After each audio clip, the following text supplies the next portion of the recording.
get the cash from the pawn. Nothing like this.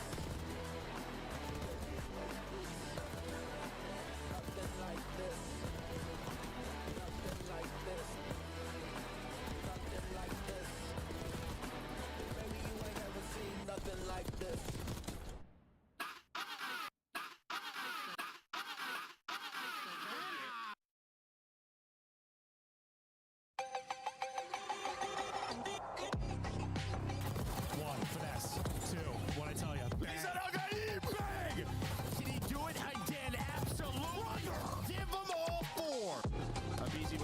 Shots, some great slides, trying to find 6. My man's popping off. 10 for the win. Heretics are doing it. And now he might win the round. Are you kidding me? Look at the contestants in. Neptune finesse. Oh my God. We got ourselves a game. Jumbo somebody.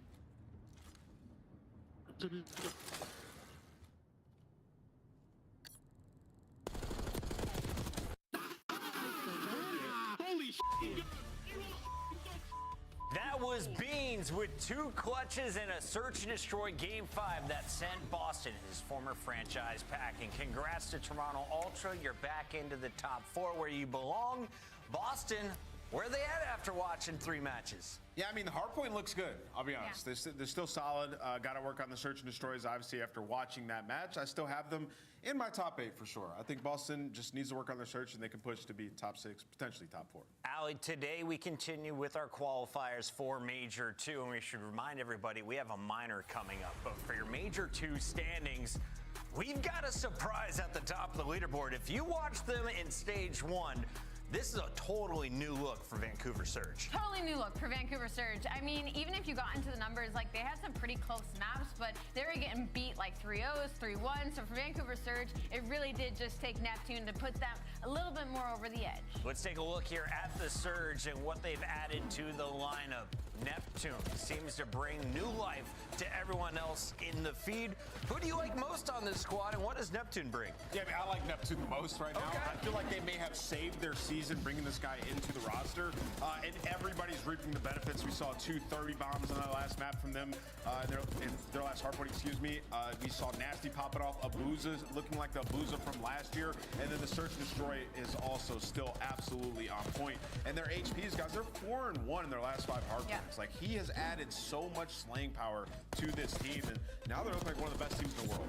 When they're talking about a Vancouver Surge that's gotten better in literally every category. Went from a top 8 hardpoint team to a top 4, went from a top 7 S&D team to the best during the split. Even in control, they've gotten better. Top 5 team to a top 3. So, I mean, he has just elevated this team's new level. It's only 3 matches, but so far, Neptune is worth every penny. Another star pickup from Challengers. Let's take a look, though. He's not the only pickup. The original Hoop came in after just match 1, filled in for Pred. Pred in the top 3 after returning to Optic despite not winning a map. Yeah, this just shows me, though, that Hoop needs to get picked up by a roster. Some of these struggling teams, you need to look his way. I am, without a doubt, sure he's going to be on a team by the time we start Stage 3. And then Lunar's making an appearance there as well. It's great to see some of our Challenger stars moving up. And a reminder, you can catch the Challengers players in action. The Elite is kicking off on Wednesday once again. It's going down right here on our YouTube channel. It's going to be a fun time. It's going to be a fun time. I mean, you're watching some of the young talent try and break through and make a name for themselves to come into the league. It's going to be exciting. One squad that doesn't need a rookie is LA Thieves. Let's take a look at one of the highest paid salaries in the business, and for good reason. They brought in the superstars, and they found their form on land, going all the way to that round 11, a Game 7, the closest grand finals we've seen in Call of Duty. Now, this is the best respawn team in the world. Number 1 in control, number 1 in hardpoint. They're phenomenal. They outplayed Atlanta FaZe in those respawns in that final. Just to search and destroy as well as getting away from them. If you look at the run throughout that bracket, played a lot of red cards. They were dominating the respawns, but when they needed a search, it was red card getting through. They need to expand their map pool and work on that throughout this split, which they've done so far. They're just working on that game mode. It's really just them and FaZe, man, and everybody else. This is a big boy battles today. You're going to see 2 huge lineups. 6-1 at the end of our first qualifier was Toronto Ultra. Today, they are the opponent of LA Thieves.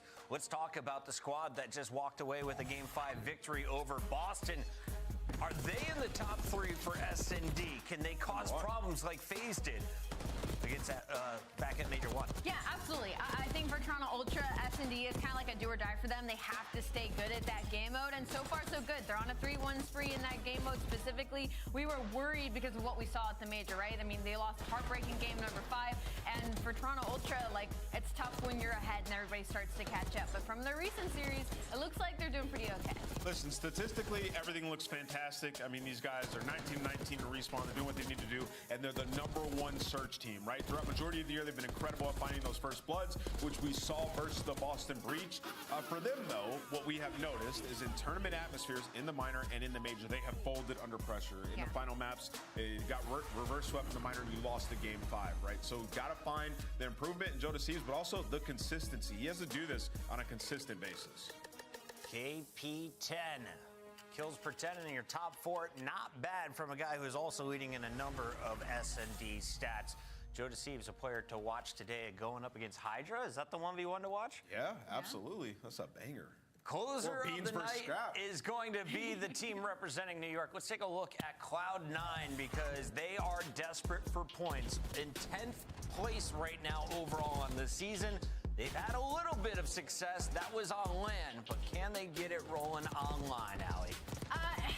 We're hoping so, right? They're coming off a win versus the Vegas Falcons, but before that, it was a heartbreaking Game 5 loss to the Vancouver Surge. And considering how good Surge has looked, that gives me a little bit of hope for the side of Cloud9, especially in the interview with Civ. Like, they recognize their issues and that it's really just finding the roles on this squad and making sure they're sticking to that in series. So for Cloud9, it's kind of just like a wait-and-see situation for this team. And when we were fired up for this matchup because it is a rematch from that Major 1. It went to a Game 5. We saw it was a Neslo out of Cloud9 that stole that series. Yeah, you know, and they had a great approach in that Game 5. I vividly remember it, man. You just split Attach and Civ on either side of the map, and you saw Boston just so afraid to commit to either bomb site, and they just did a great job at staying alive. So you got to bring that Search and Destroy mentality in this matchup once again, because we know Purge likes to be aggressive, and we saw him getting picked a bunch versus Toronto, but the hard points are what we're looking at. It's a different Cloud9 now that in hard points, Civ and Mac have been unreal. That first hard point was 6 points, and we saw 3 protocols. Do they let the map through that many times if you're Boston?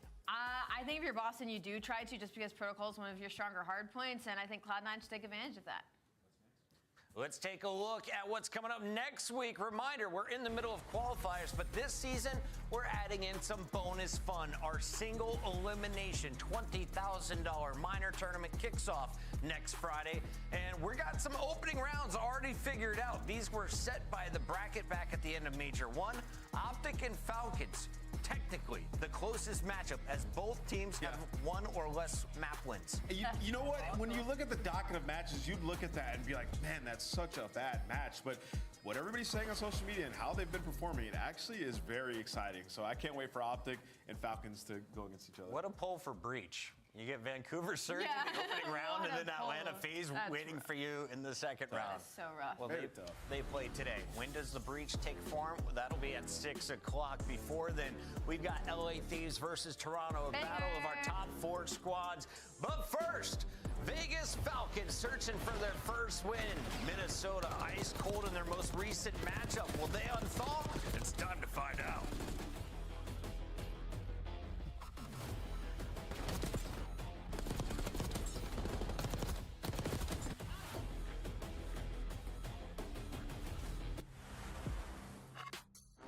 Upgrade your game with the Scuff, the official controller of the Call of Duty League. The Esports World Cup is an official partner of the Call of Duty League. The 2025 Vegas Falcons Team Pack is available now. Each pack includes home and away operators, as well as this spray to let them know who was here. It was a Falcon. Next time you boot up, suit up at the in-game shop. Let's go. With Bane, comes up from the backside of Palace wall, plus the delayed hit from Escriel. Check the scoreboard, I'm running up stats. Numbers don't lie, that's facts. Yeah, they can't stop. Oh my, Gio, my God, is his hard point. Check the numbers, I'm running it up. Yeah, I got it. Oh, Nero gets the double over the middle of the map. Has more. Oh, Nero, hello. How about the full team wipe from Nero?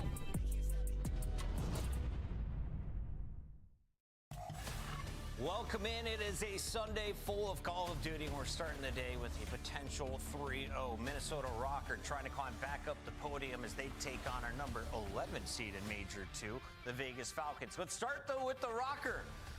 0-3 against Carolina. Yep. Are you worried about a team that was popping off in their previous meeting? Listen, we keep putting them in this 3 p.m. slot. I'm always be worried. These guys, for some reason, strike me as a team that just goes to bed real late because they did not look like themselves in that last game. And more specifically, it was Nero. I think he was the worst performer in that match. And this team like hinges on him a little bit, right? And he's playing super aggressive and he's finding his timings. They're just so successful.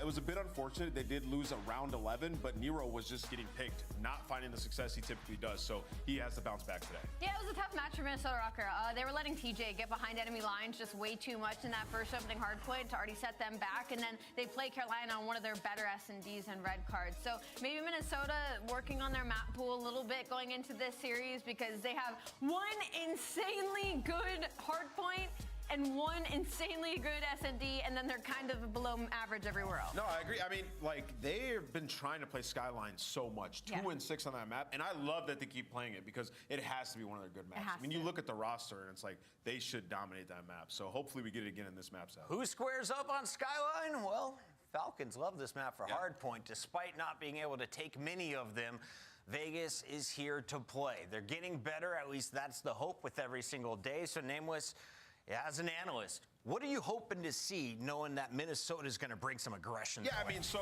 when I watch Vegas, to me, it's like super simple.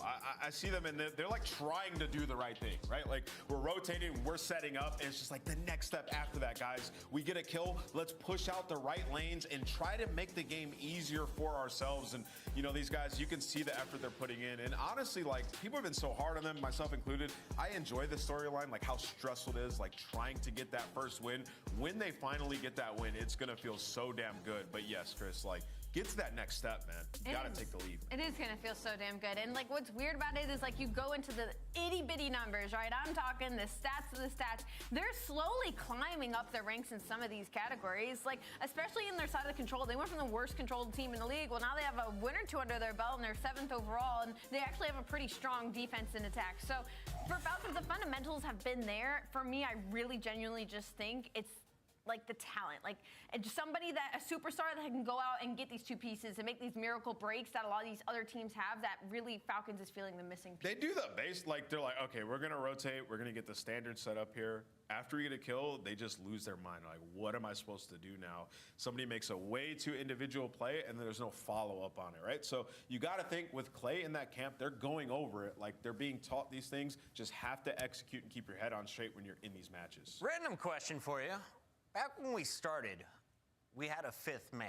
Mr. Rex was one of those guys standing behind Complexity. He was able to talk while the games were going on.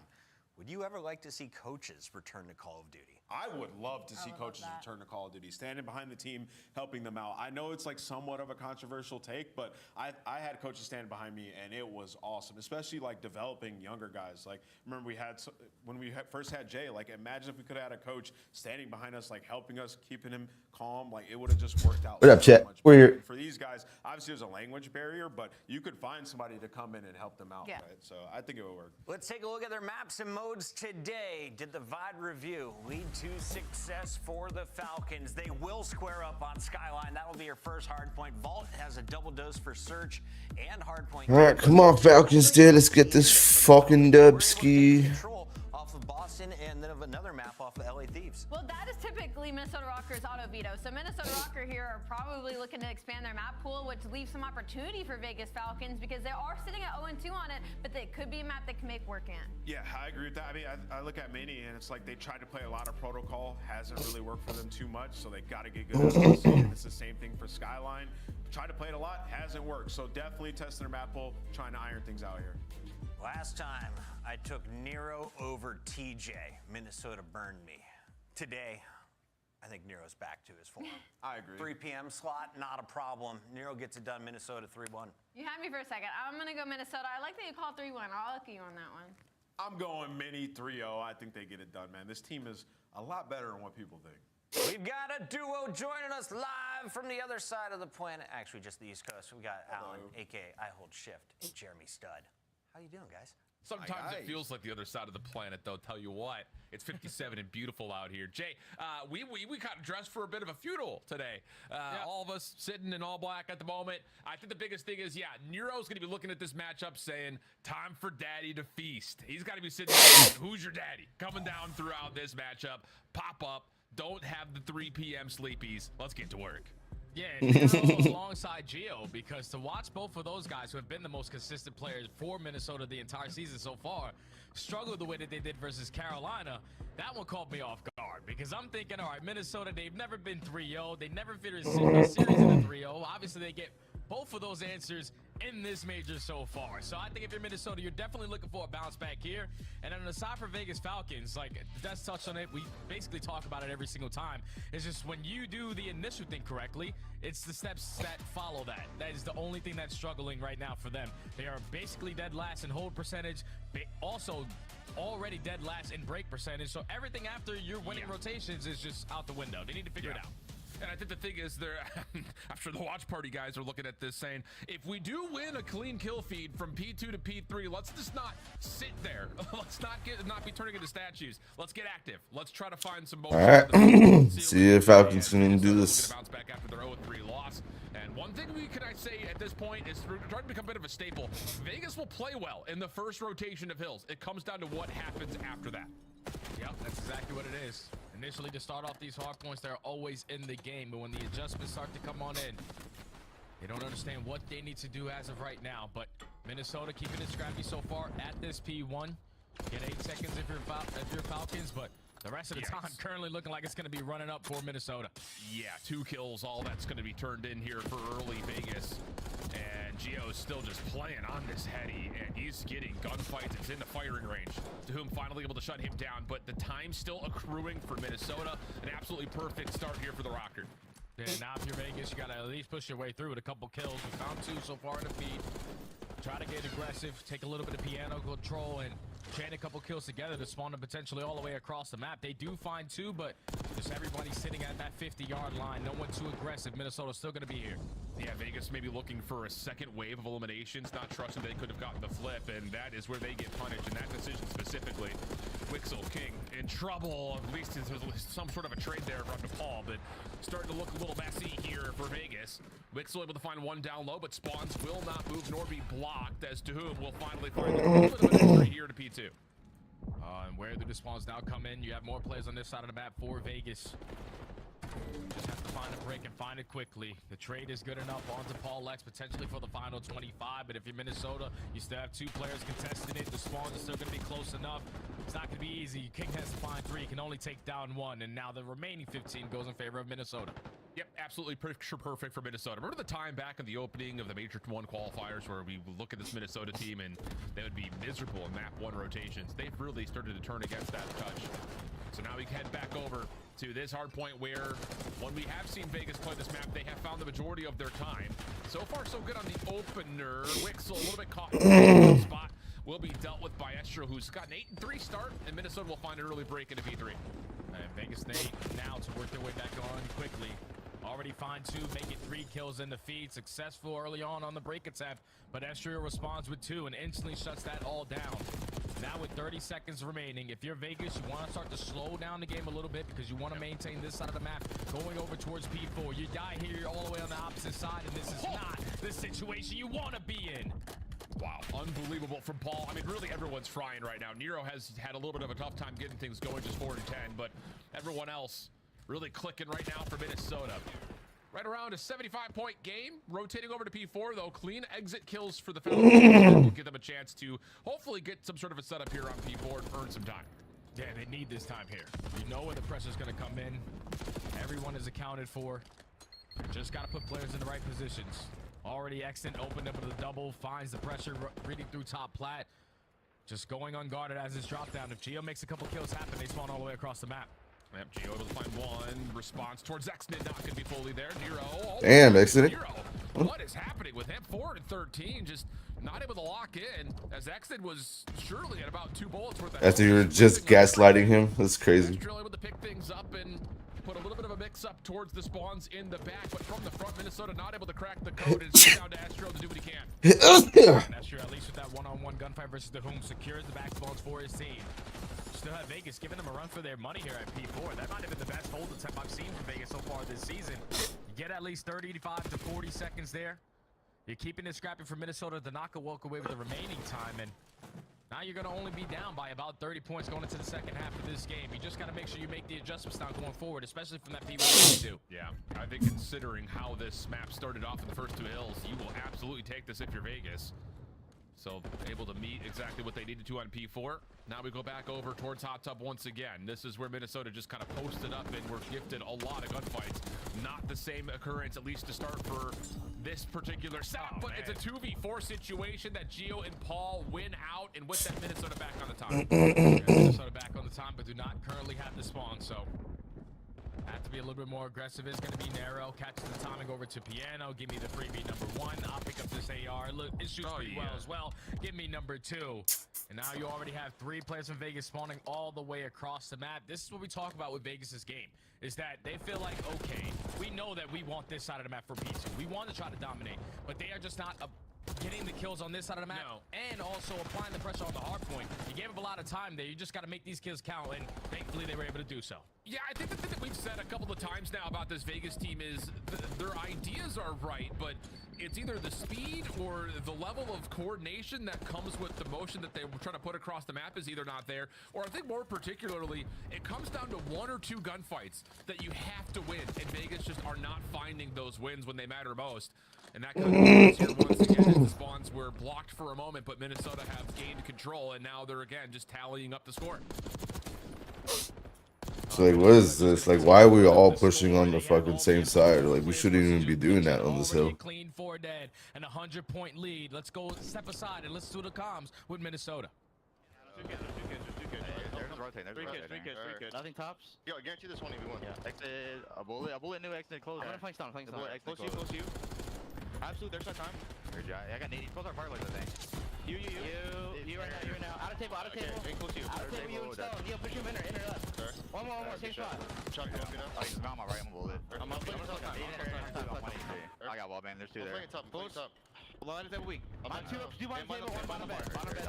Next to them. Nice. They're gonna spawn on the bar, we can spawn on the bar. We can stop on the bar. They're gonna spawn on the bed. Yeah, spawn bed. Yeah, bottom bed, 2, I think. Wait, so we bottom bed.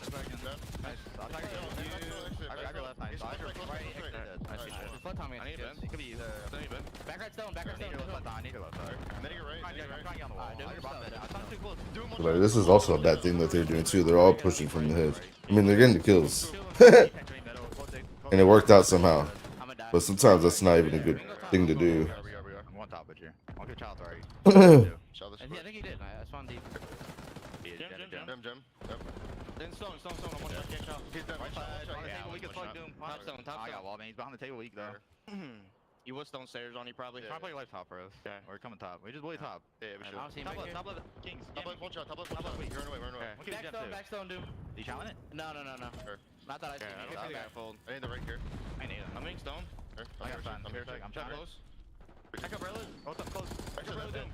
Back umbrella dead. We're gonna flip. We're gonna that's good shit. Oh, back right. Lean up on the couch. King. I'm hitting top quick. Same. Top quick. Top weak for you. We get this. Center closet. There might be 2. I want to center closet. We'll get it left. Nice. 2 more. 3 top. Yeah, it's just another one of those moments, Jay. You can kind of hear it. Minnesota rotating to P2 to P3. They're saying, oh, they've already rotated. Like, it's just, it almost feels like they're playing the game very one-dimensionally. Of like, we know we have to play for P3 next, so like, let's just all go there. Or like this particular setup, it's just so passive. They don't get a read on where Minnesota are coming from, and you can see the result of that. Yeah, they're playing 3 players towards the bottom side of bedroom, only relying on 1 person to watch multiple different angles on that back side. If he dies, he spawns all the way across the map, and now you're pitched from the front and the back end. Yeah. Just mistakes again from Vegas. Unfortunately, it's going to lead to another L in hard point. Only need 3 points if you are Rocker. King is able to find a double to prolong this map a little bit longer, but Minnesota just taking care of business on map 1. Yeah, absolutely the case. 3 more seconds required. Vegas holding on, trying to make the score a bit more respectable here, but Estriol is still just finding these individual gunfights. Team Nade, I don't know how that one comes over from Nero, but it does lead to an opportunity for King to stay alive inside the hard point. Spawns will move though. Geo setting themselves up for new, and with 3 down, now it's just down to finding the last guy inside the hill. Nero will step in, find the final seconds, and it'll be a very comfortable 100-point win for Minnesota. Wasn't as comfortable. If you're Minnesota, you want to do a little bit better of a job there at P4 because that's how Vegas were able to keep themselves sort of into this game. Majority of their points came off of that P3 to P4 rotation. But if you are Minnesota, it's good that you add that Skyline W to the cards. Now, they were 2-6 before going into this map. Now make it 3-6. Probably have a couple things that you want to continue to fix moving forward. But on the side of Vegas, we saw it before we even jumped into the listening. It's that P1 to P2 chain. You see the way that they're initially trying to break it, Alan. How you have one person going piano, one person goes top hallway, one person goes kitchen. The last guy's already off the respawn. They're all individually trying to make a play. But then when that gets shut down, now their second attempt was for 4 hitting kitchen. But that's an easy read. You have one person posted up towards the back. He's like, okay, there's a lot of pressure. There's no one over towards piano. Everyone focused to right. And then that leads to a clean 4 dead. That is where Vegas needs to improve their game. Is to make those adjustments and give themselves opportunities, not from just one single angle. Because Skyline can tend to be mixy at some points, but no one was hitting zip. No one was trying to catch timings, or at least your teammates pushing off the left side, and then eventually you work the right. It's just right now they have game plan number 1, and if game plan number 1 doesn't work, we're chalking in, rotating new. That's a really good shout. I think that's exactly what we've seen without Yep. question. And that's exactly what they kept doing. They kept going to one side all together. They weren't trying to split off and trying to take all these different angles to try to break the hill. They were just trying to push one side. They were sitting one way. They were looking one way. Like nobody was covering a side or anything like that too. As soon as they got shot at, they were just all staring at one. It's tough to see without question, but we'll kind of see what happens as the series moves on as we look towards the Vault Search and Destroy. Yeah, and the Vault Search and Destroy is, I guess you could say, a decent map here for Vegas because they do have Optic, Texas. You won it in a 6-4 fashion, found multiple first bloods, were able to find a lot of success in your post plants. But now you're playing against Minnesota Rocker, who have infamously been one of the best search and destroy teams that we have in the game. And also, this is one of their stronger S&D maps. So this is a tall battle. I mean, a tall ladder to climb here if you are Vegas. Word. All right, well, see how things unfold as we continue forward here. And at least for Vegas, I don't know, let's spit some silver linings here. 4-8 search and destroy, so maybe there's something to be told about how they can make something happen here, but they've only played Vault twice, so it's a round 10 winner that they had versus Optic, and then there was a round 11 loss to Carolina in Madrid. So I think reps needed here for Vegas. We're on the other side. You look at Minnesota. This has been by far one of their best search and destroys. This and Hacienda have been kind of 2 staples for them. Oh, yeah, without question, man. And they just have so many different strategies that they can throw at you on a map like Vault, where you're thinking, okay, you're probably most likely going to instantly work that A-bomb site. But they have different ways of doing that. They also have strategies where they're slowly working over towards B, taking space inside that A side, and then dominating over towards Vault. But the biggest thing that I love about Minnesota on Vault S&D is their retakes. Yeah. Even though they don't really give a lot of opportunities for that bomb to get planted, it's due to the fact that the way that they play. They love to apply that pressure over towards poolside. Isolate the guy that's watching that overextension, but then also catch the timing on the drop down to pool, and that's usually where Nero finds a lot of success. So if you are going to be Vegas and trying to prepare yourself for what Minnesota are going to throw at you, you might have to slow the game down pretty early into this. Yeah, and I think the other part about this now for Vegas is, do they have a deeper playbook when it comes down to their search? Because I think the thing that we started to notice about these guys was that constructively on maps like Skyline, for instance, it was very, this is what our plan is, and we're going to keep trying to rock small variations of like an A hit, for instance, which very well may be the case on a map like Vault as well. But I'm just kind of curious to see how much they've been able to work on this Vault since the major in particular, because like we mentioned, they've only played it twice. So definitely feels like it has not been a stapled part of their map pool by any stretch of the imagination. It's been, like we said, a lot of Skyline that we've seen out of these guys. And well, I guess at the beginning of the season, we saw quite a bit of protocol from them, where it was just, again, take the simplest bomb site, flood it, plant it, hope our post plant hangs in. Yeah, I think it's just, if you're Vegas, like just looking at what other teams are doing, like we already seen a lot throughout this major qualifiers with nade spots It's starting to hit. We've seen it on protocol control with the new B point. We've seen it on the jump out towards the top side of balcony, instantly trying to work your way in towards A. So if you have that in your back pocket to open up with the first flood, you're going to give yourself a good chance of securing some of these rounds. You just got to be able to just shutting down, not allowing players to get lost. Because if you put an arrow on your base, yeah, you're not going to have a fun time. Yep. Let's see what happens here. It will be Vegas on the offense first.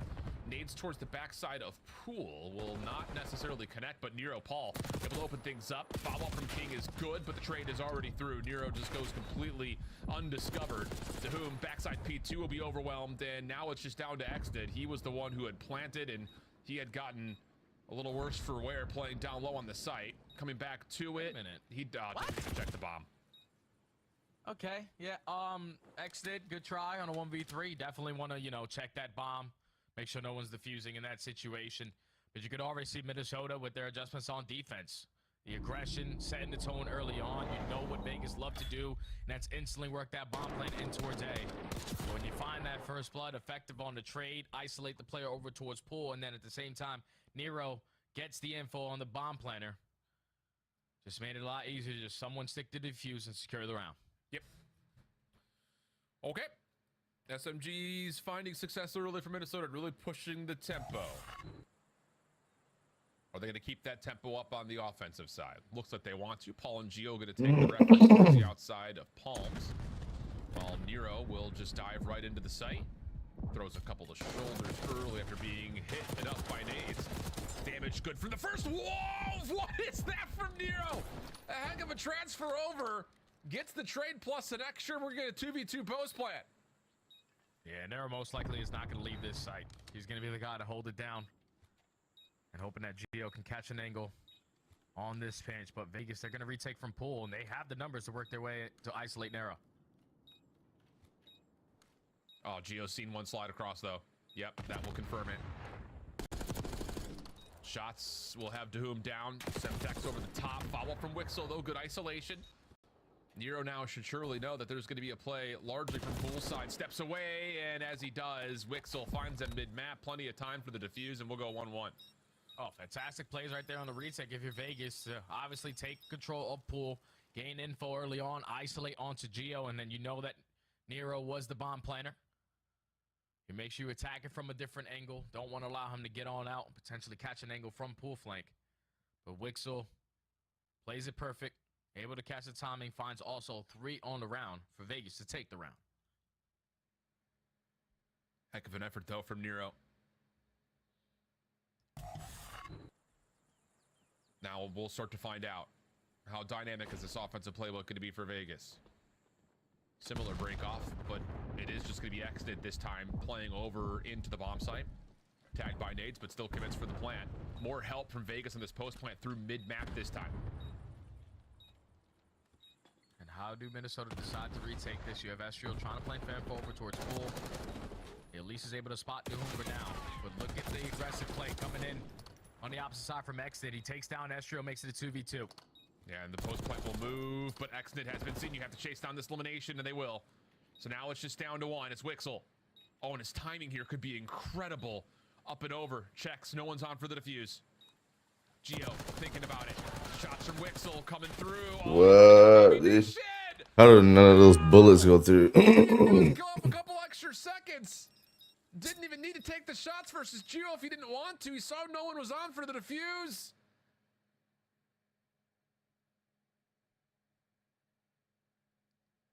Maybe a little trigger discipline right there. Allen could have secured him that round. As we take a look at it again, there's only 12 seconds remaining on the game clock. Obviously, you spot Gio in towards the site, but he's still not defusing. But then the shot's just not able to connect. Allows Minnesota to just slide on out, double chow, and catch him with his pants down.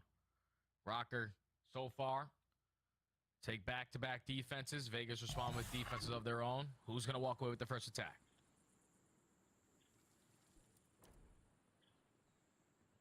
Similar break up here for Minnesota. Paul going to try to assist by jumping up and over, but look at this route from Exnid. Timing could be exquisite for him.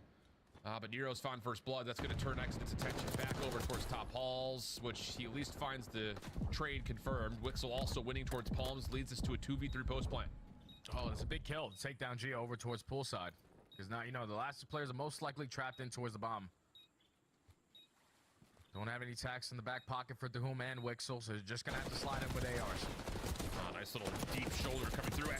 Oh, my Lord. Hey, he gets the one through the drop, and then all of a sudden, Damn. slides. Holy shit. Remaining Falcons stacked on top of each other, and Astral's going to pull off a 1v3 for the ages.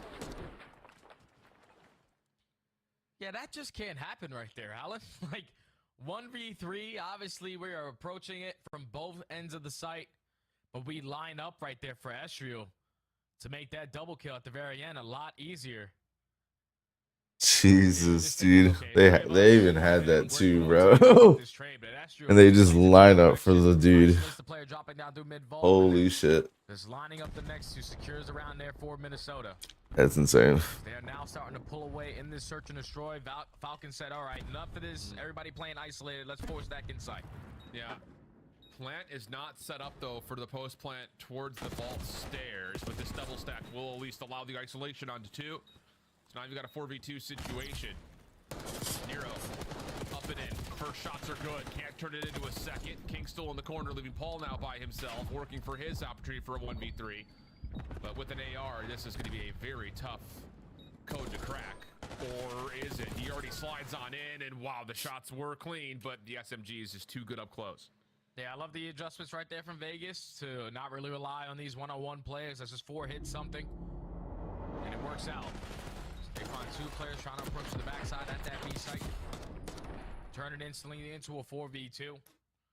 Even though it does get scary once it turns into a 2-on-1 and then he catches the timing to work his way in towards the bomb, but effective with the shots. Able to lead to a round victory for Vegas. Have to keep composure here for Vegas after a couple of missed opportunities at this point, especially from the defensive side. Wixel's on 7. Top KD in the lobby for the moment. Nades up and over. Largely not going to hit here. Now there's a trophy system down for Escher to work with. Look at this little drop down over through hole. It's read perfectly by Minnesota. It's just the timing of that play did not fully come through. Now Dahum's by himself 1v3. Yeah, he shot a spot if anyone's going to exit towards the site. Obviously, he looks at both angles. But he has a lot in front of him. Arrow just throwing shoulders, gaining the F over towards pool. Everyone is now just going to turn around. Yep. Yeah, Nero's just going to keep on this little dance, sliding back and forth. Yeah, both players inside the site. Yeah, just going to force the issue. No worries there. And Paul's just chuckling about it. Minnesota having a little bit of fun with it, but score's still pretty tight, all things told, considering the nature of how some of these rounds have ended. Yeah, 4-2 difference. Minnesota obviously feel comfortable with the way that they're currently playing. Some adjustments potentially need to come in on their attacking side. But they already showed it there, where they just full-on sent every player in towards the side. That's what we saw them do at the Major when they were down 5-1 in their series. On this match specifically, they just said, all right, none of our strategies are working. Let's just 4-hit the bomb. And that works out because Vegas were just late to the party. We just sent 3 people to drop in towards Volt. Already 10 seconds into the round, completely blind with no info. Yeah, easy couple of kills there for Rocker and an easy round. Similar setup this time, although this time Minnesota's defense going to hard play through Vault stairs. And now they're all here. It's all nades off and in. Finding damage on both sides, but Minnesota have stopped the plant for now. RCXD also being committed here. Drops on into whom's going to be weak by that, and now the SMGs can just fly on forward. 2 for 1 the exchange. Wixel trying to set up a pinch, not going to get there, and Minnesota take a quick round. Yeah, they were just ready. They said, all right, you caught us off guard with that 4-play push through that A side last go around, but this time we're going to send every single player through there. And even if we gain that info that you're going to be on this side, let's invest the RC to back you down from the setup and also now allow you to instantly work that bomb plant. As we take a look at the replay again, the RC car is wall running. Dahum gets caught in a corner, and then everything else after that is just trade. Minnesota, game point. Yep. You got to be thinking, let's just run it down their throats here. A little bit more pressure here for Vegas. Again, early through the middle of the map. This time it will not be followed up by that drop down we saw from the last defensive attempt. And with another trophy system ready, Minnesota will get to work on a 4v4 post plant. How do Vegas decide to retake this? How much time are they going to waste trying to think that someone is over towards poolside, has to be watching this pitch? They have cleared out a lot of that space. They should gain the info now, so they're probably stacked in towards side again. Yeah, trophy system denying the opening utility, all of it. Nothing is getting through. Trophy finally fades away. Is there anything left here for Vegas to use to try to dive on in? Opening shots. Will be least allow a trade. Nero not able to get this follow-up, leaving Gio by himself, but last two players are weak, and Gio comes through, finds the worries. And Minnesota don't let off the gas. Quickly 2-0 up. Yeah, it's a clean search right there for Minnesota. Obviously, they need to make a couple of adjustments early on into the game, especially on their attacking rounds. They said, okay, they just keep on picking us apart over on the outskirts by pool, so let's just start stacking in towards the site. And that was their go-to recipe basically for the last 4 rounds, 5 rounds straight. They did it every single time on their defense, just dropping down through mid-vault, not allowing Vegas to contest it on the later half of the game. And then same thing for the offense. Just send your SMGs. Let's start these fights. Hopefully we're able to come out on top. They dominate in the first blood category 6-2. Yep. That is the final score for them to be up 2-0. Yep. Dahum not able to get anything going in the search. Not for lack of trying. His damage is right there. Everybody else just couldn't finish off elimination. So with that, we have a 250, 150, a 6-2, and now a Hacienda control coming up next after our short intermission here. Where Minnesota, I mean, I think this is a series we needed to see them come out in 3-0. Simply put, I think the way that I look at this team is they play almost at the level of their opponent at times, where they're upsetting some of the top dogs. They're playing a lot of them tight, but they also have like some losses that you go, well, what happened to the other team that we saw from the other day? Not today. Looking pretty clean for it as we head back to the desk on their way to a possible 3-0. We were worried about the 3 o'clock slot. Nero, little sluggish in that first hard point. I'm telling you, bro, when we interview Nero, I gotta ask him what time he goes to bed at night. Because when they play at 3, he comes out slow as hell, man. Lock in. Allie, the good news is he locked in for game 2. He drops double digits, the only player in the lobby to do so in S&D, and he does it in just 8 rounds. Talk to me about the difference on Vault, because this was a one-sided affair. I don't know if it was so much the difference other than maybe that map 1 got him warmed up, because, I mean, this was a textbook Vault for me when it comes to the Minnesota Rocker. I think Jay explained it perfectly. I mean, they were just sending 2 guys bottom Vault, whether it was defense or offense. They were ready for that push, and, I mean, they were just allowing the plant constantly on the side of Falcons. And Minnesota Rocker, you want to give it to them. I mean, they've got one of the best SMG duos sitting right now, so they're going to take advantage of it. I'm going to give you guys some like, analysis here. Hit me. Vegas is legit. Like, I mean, this map's a square up, right? They're getting just pieced, bro. Yeah. Like, I'm gonna be like, I'm watching this and I'm like, okay, all right, they're bottom ball. How are we gonna approach this? We're gonna send 2, bait and switch, and try to execute this kill. They're literally lining up for Ezreal. You're seeing pieces left and right, like guys not checking the corners, not even going for the trade. This map was an absolute disaster on the side of the Vegas Falcons in Search and Destroy, which has been their best game mode all year long. So it seems like things in the camp are getting a little bit worse with the criticism, with the stress of not finding victories. It looks like they're falling apart, to be honest. And of course, in Skyline, you saw a 100-point difference. You saw a little bit of a late rally from the Falcons, but Minnesota controlling. Why? Well, you got Gio on the team. It's just got play of the game. The man drops a 1.9 with 2 minutes of hill time, Allie.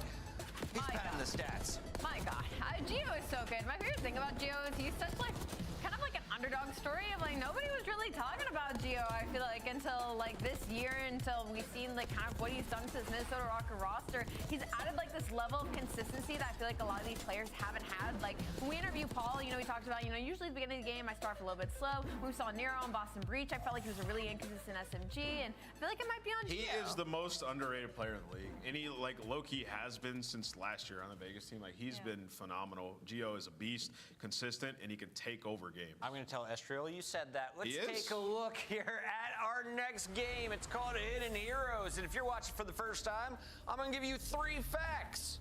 And of course, 4 silhouettes. You have to tell me who these players are. Now, big hint before you start, Nameless, none of these players are simp. Second big hint, these are all mid-season pickups. Okay, I'm gonna go top left, Wixel.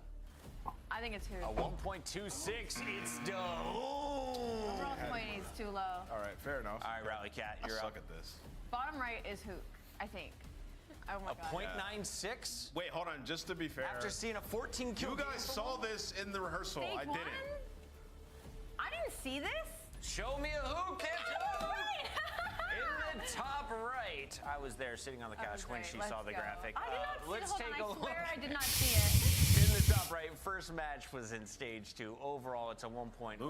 It's got to be king, right? That's Lunars. Lunars, you think? Top right, yeah. Is S&D a point? It's Lunars. Oh, And bottom left is good Neptune. shout. Neptune? Is it Neptune? Only a .96? I'm missed. A 1.17 Nameless gets 2 of the 4. Allie gets Hook. I missed. Let's move on. Game 3's loading up right now. Is it a hot 3-0 study? If so, is it a 3-0 within a 3-0? Yeah, it's a 3-0, Alan. It might be a 3-0. I mean, Pucky, I'm sorry, Chris. I was just using Tell me to. It's fine. It's 3-0. It's 3-0. I'm telling you. It's most likely it'll be a 3-0 because Vegas just don't really play a lot of Hasi. They're struggling in control. They don't have 2 wins on Vault. Everything else besides Vault hasn't really treated them well. And then the opposite side for Minnesota, you throw this in versus a team who don't really finalize as just to test it. So they're going to be playing it for the very first time. But just the way that they're playing, their teamwork right now is on point. This is going to be a tall task for Vegas to even think about forcing a map 4.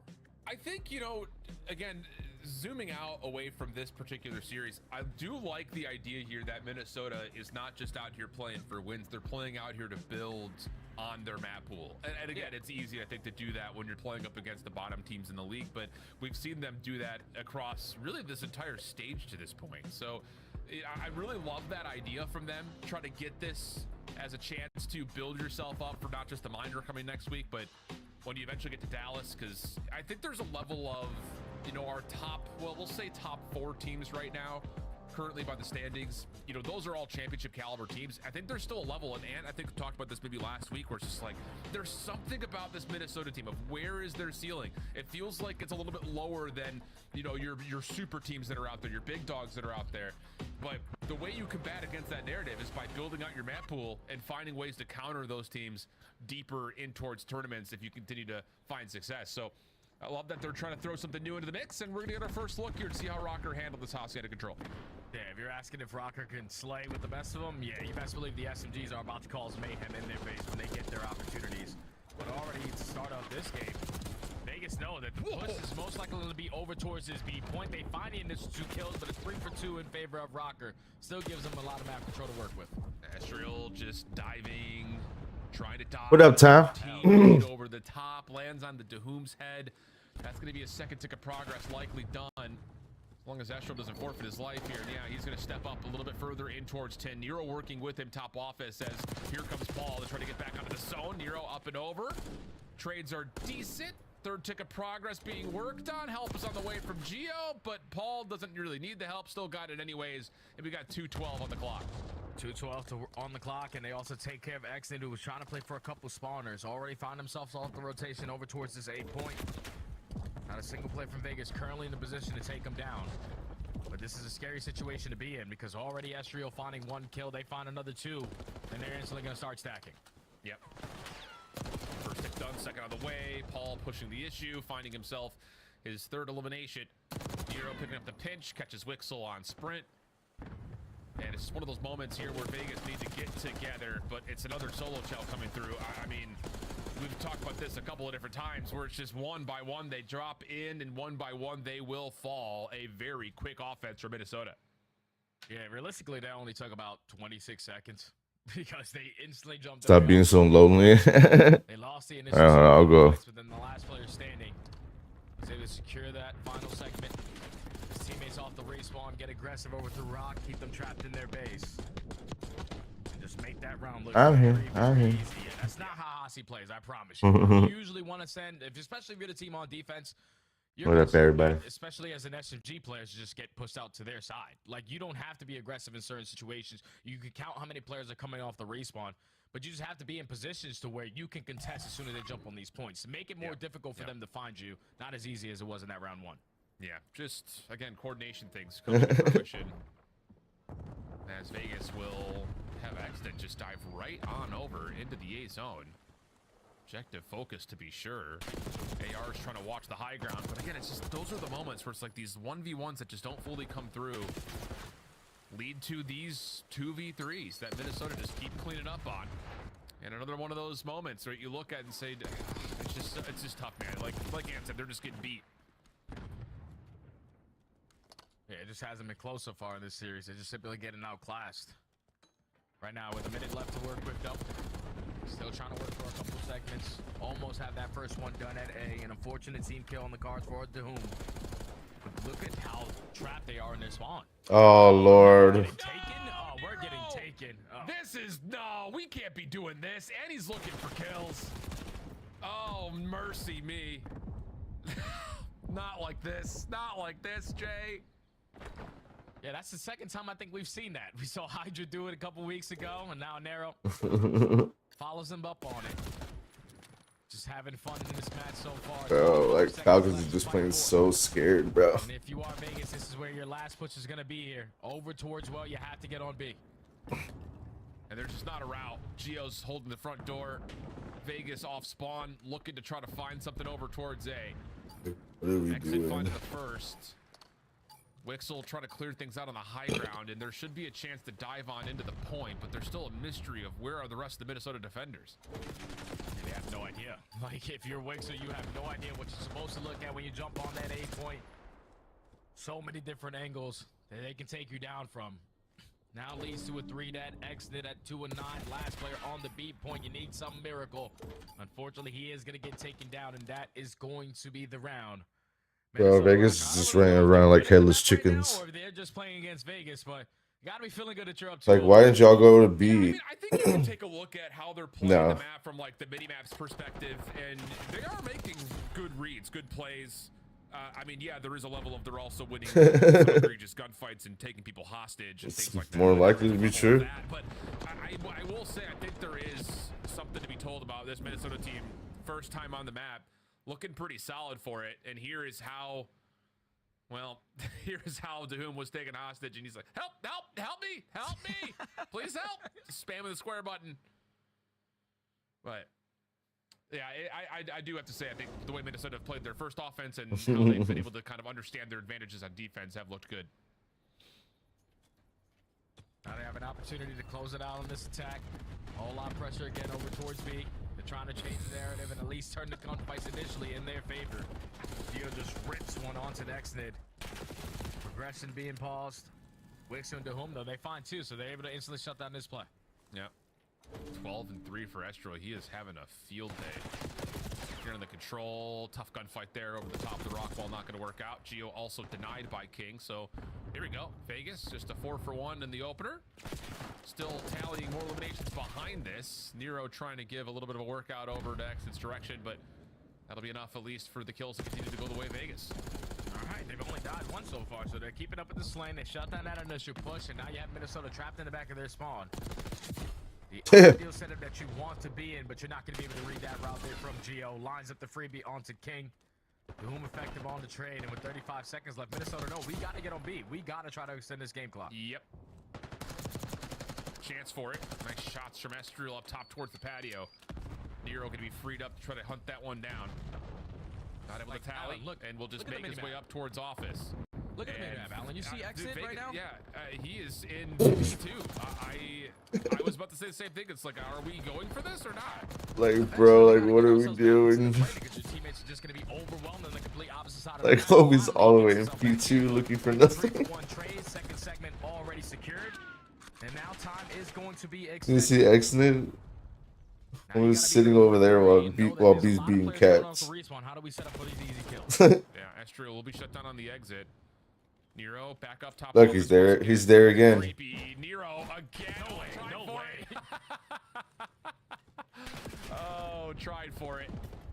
Not able to grab it, but Lifely down to just a single one. Excellent. What are you looking for? I'm sure your teammates are giving you info. Sticking away here, and it looks like Minnesota are still trying to feed for kills. Yeah, that's exactly what they're doing. Geo's just hoping that he can Like, homie is lost. off the respawn. But as they try to do that, they all get cut down. So If I see number 2 run to P2 again, I swear to God. Has an AR in hand, not the preferred weapon for that kind of gunfight. He's running P2 again. Nice challenge there from Wixel. Why are you going P2? Okay, this time it might work out. Astral trying to hunt down Witzel, but he's out of there. This time it finally worked out. 16 playing 10. Vegas have reestablished some good defense here, and they've moved across the map as well. But this is where the problem comes. Can you start to win these 1v1s? What is number 3 looking for? 20 seconds to go. Just one wave of kills is all you are looking for if you are Vegas, but 2 go in favor of Rocker. Make it 3 in favor of Rocker.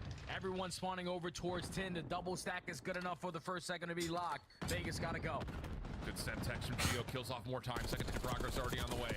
Shots from Geo, good. Not able to get the transfer though. Exited with the trade. Jesus Christ, dude. To pop up over through the windowsill. These motherfuckers are lost. Shots are good for the kill. The double stack is in. Oh, it's a 3-0. What else can you say? There is truly nothing to say, Alan.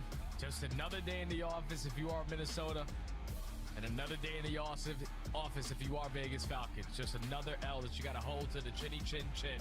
This one was a little bit more disrespectful, though, because you play maps that you usually find yourself playing a lot. Minnesota don't really like to play Skyline, but they play Skyline versus you. Vault S&D, you at least have a couple reps on it. You're feeling good, but it's also a really good map for Minnesota. And then when you get to the Hossie, they play for the very first time, and you got people getting assassinated, taken from behind, and it's just not good. But it's just like the way that Vegas play Control, Alan, sort of like the way that they play Hardpoint. They're just relying on individuals to make a play. And then when the other players on the team are supposed to help them, sort of, because with X did the way that he was over towards P2 at Garage, you eventually know that all the pressure's coming from Well. But his play is not to work the pinch and set up that free couple of kills that are going to be right in front of him. His play is to rat back to try to get back with his teammates off the respawn, which that doesn't make any sense. Like, they have no idea that you're already in that position. You can flank them and open up a 2P, spawn them all the way on the opposite side of the map. But it's just like, he just probably doesn't know what he needs to do in that situation, man. And that's what we continue to say when we watch this Vegas Falcons squad. They just know step one, everything after that, out the window.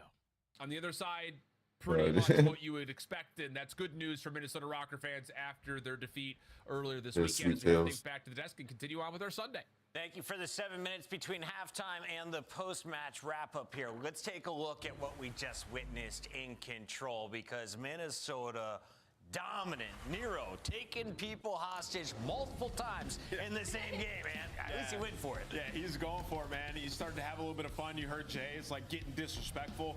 That happens sometimes when you start to feel yourself within a series.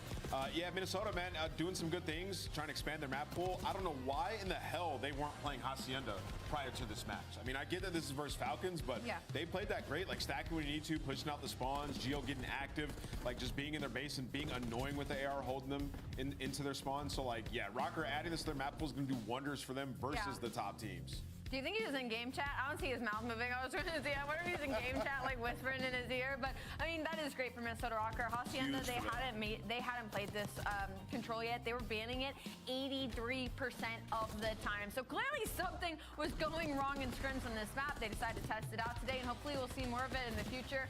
Astral had a wonderful map number 3. It feels like all these players just keep getting better every time we see them. Yeah, like Rocker have been putting in work in Control. Like, they're one of the best vault control teams, right? So you don't want to play them there.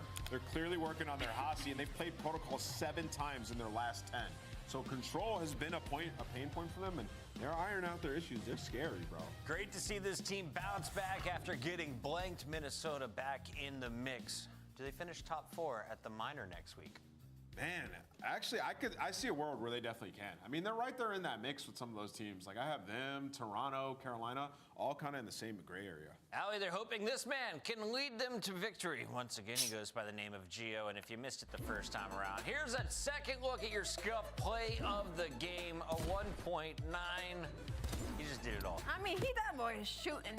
What's funny is, I remember why we were looking at clips from last year, and I was just looking at the aim assist, and I was like, wow, last year it was insane. I feel like we're seeing a little bit of the flexing of the sights when it comes to some of these teams this year, because like Simp yesterday as well, Geo today, like these boys are shooting straight. Yeah, I mean, Geo's been good since he came to the league, honestly. Yeah. He's been unbelievable. I just let out a tweet, like, can we just all collectively agree he is the most underrated player in the league as it stands? Like, cool, calm, and collected, and solid solid in all 3 modes. What are you giggling about? The phrasing, I just let out a tweet, was not the word I was expecting.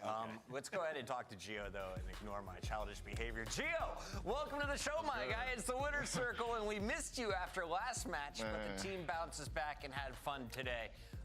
For you, though, what are the goals leading up to minor and then, of course, major 2?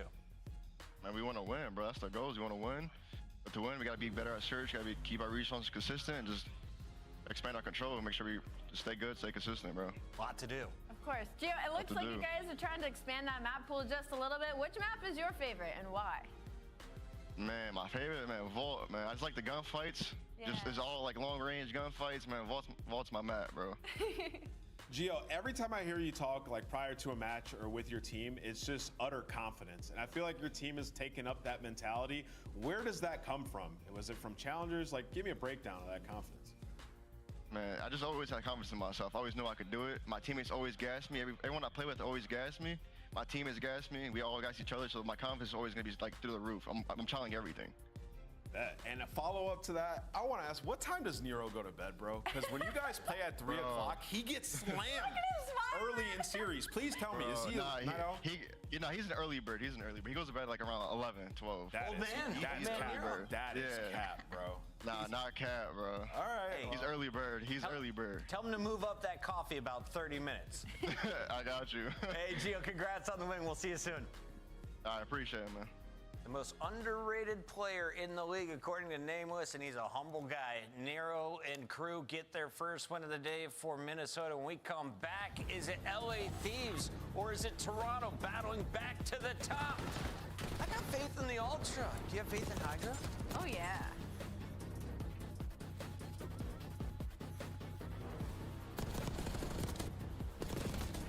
Yeah.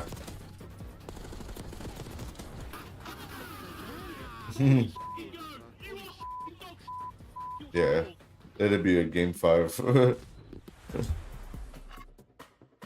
Upgrade your game with the Scuff, the official controller of the Call of Duty League.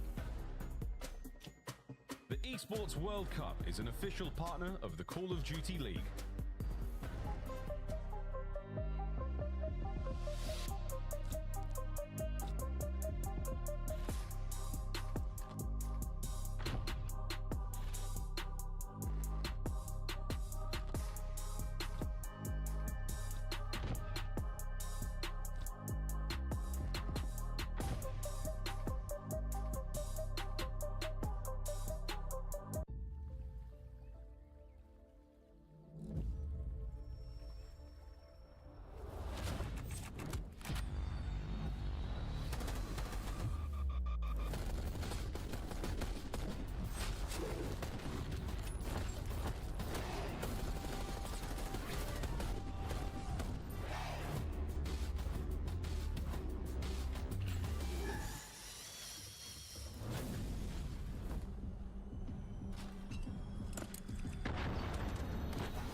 There's two. We can refill your secret in a second. She's one more back door. I know your secret. Secret. Back to one shot. Holy Eric. Last one. Nice, Eric. Good story, man. You can't kill me. What the frick? I have a streak. We're good.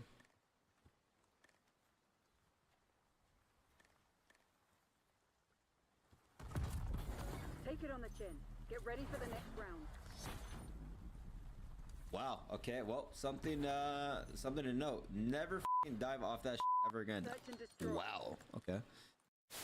To get all the trades, and Simp by himself might have enough. Grim, Simp, the master at work. A two-man stack now on A. He is completely locked in. This is it. This is your tournament. Thieves, the last chance now in the fight. Forward they go, and it's Simp, Cell, Graza, the whole squad. FaZe, they've done it.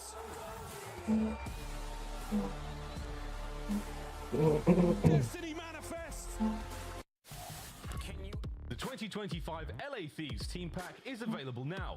Each pack includes home and away operators, as well as this spray, which is perfect. So get it meow next time you boot up, suit up at the in-game shop.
Spawns, make sure we're counting names, listening to each other. Listen. This time, we take everything.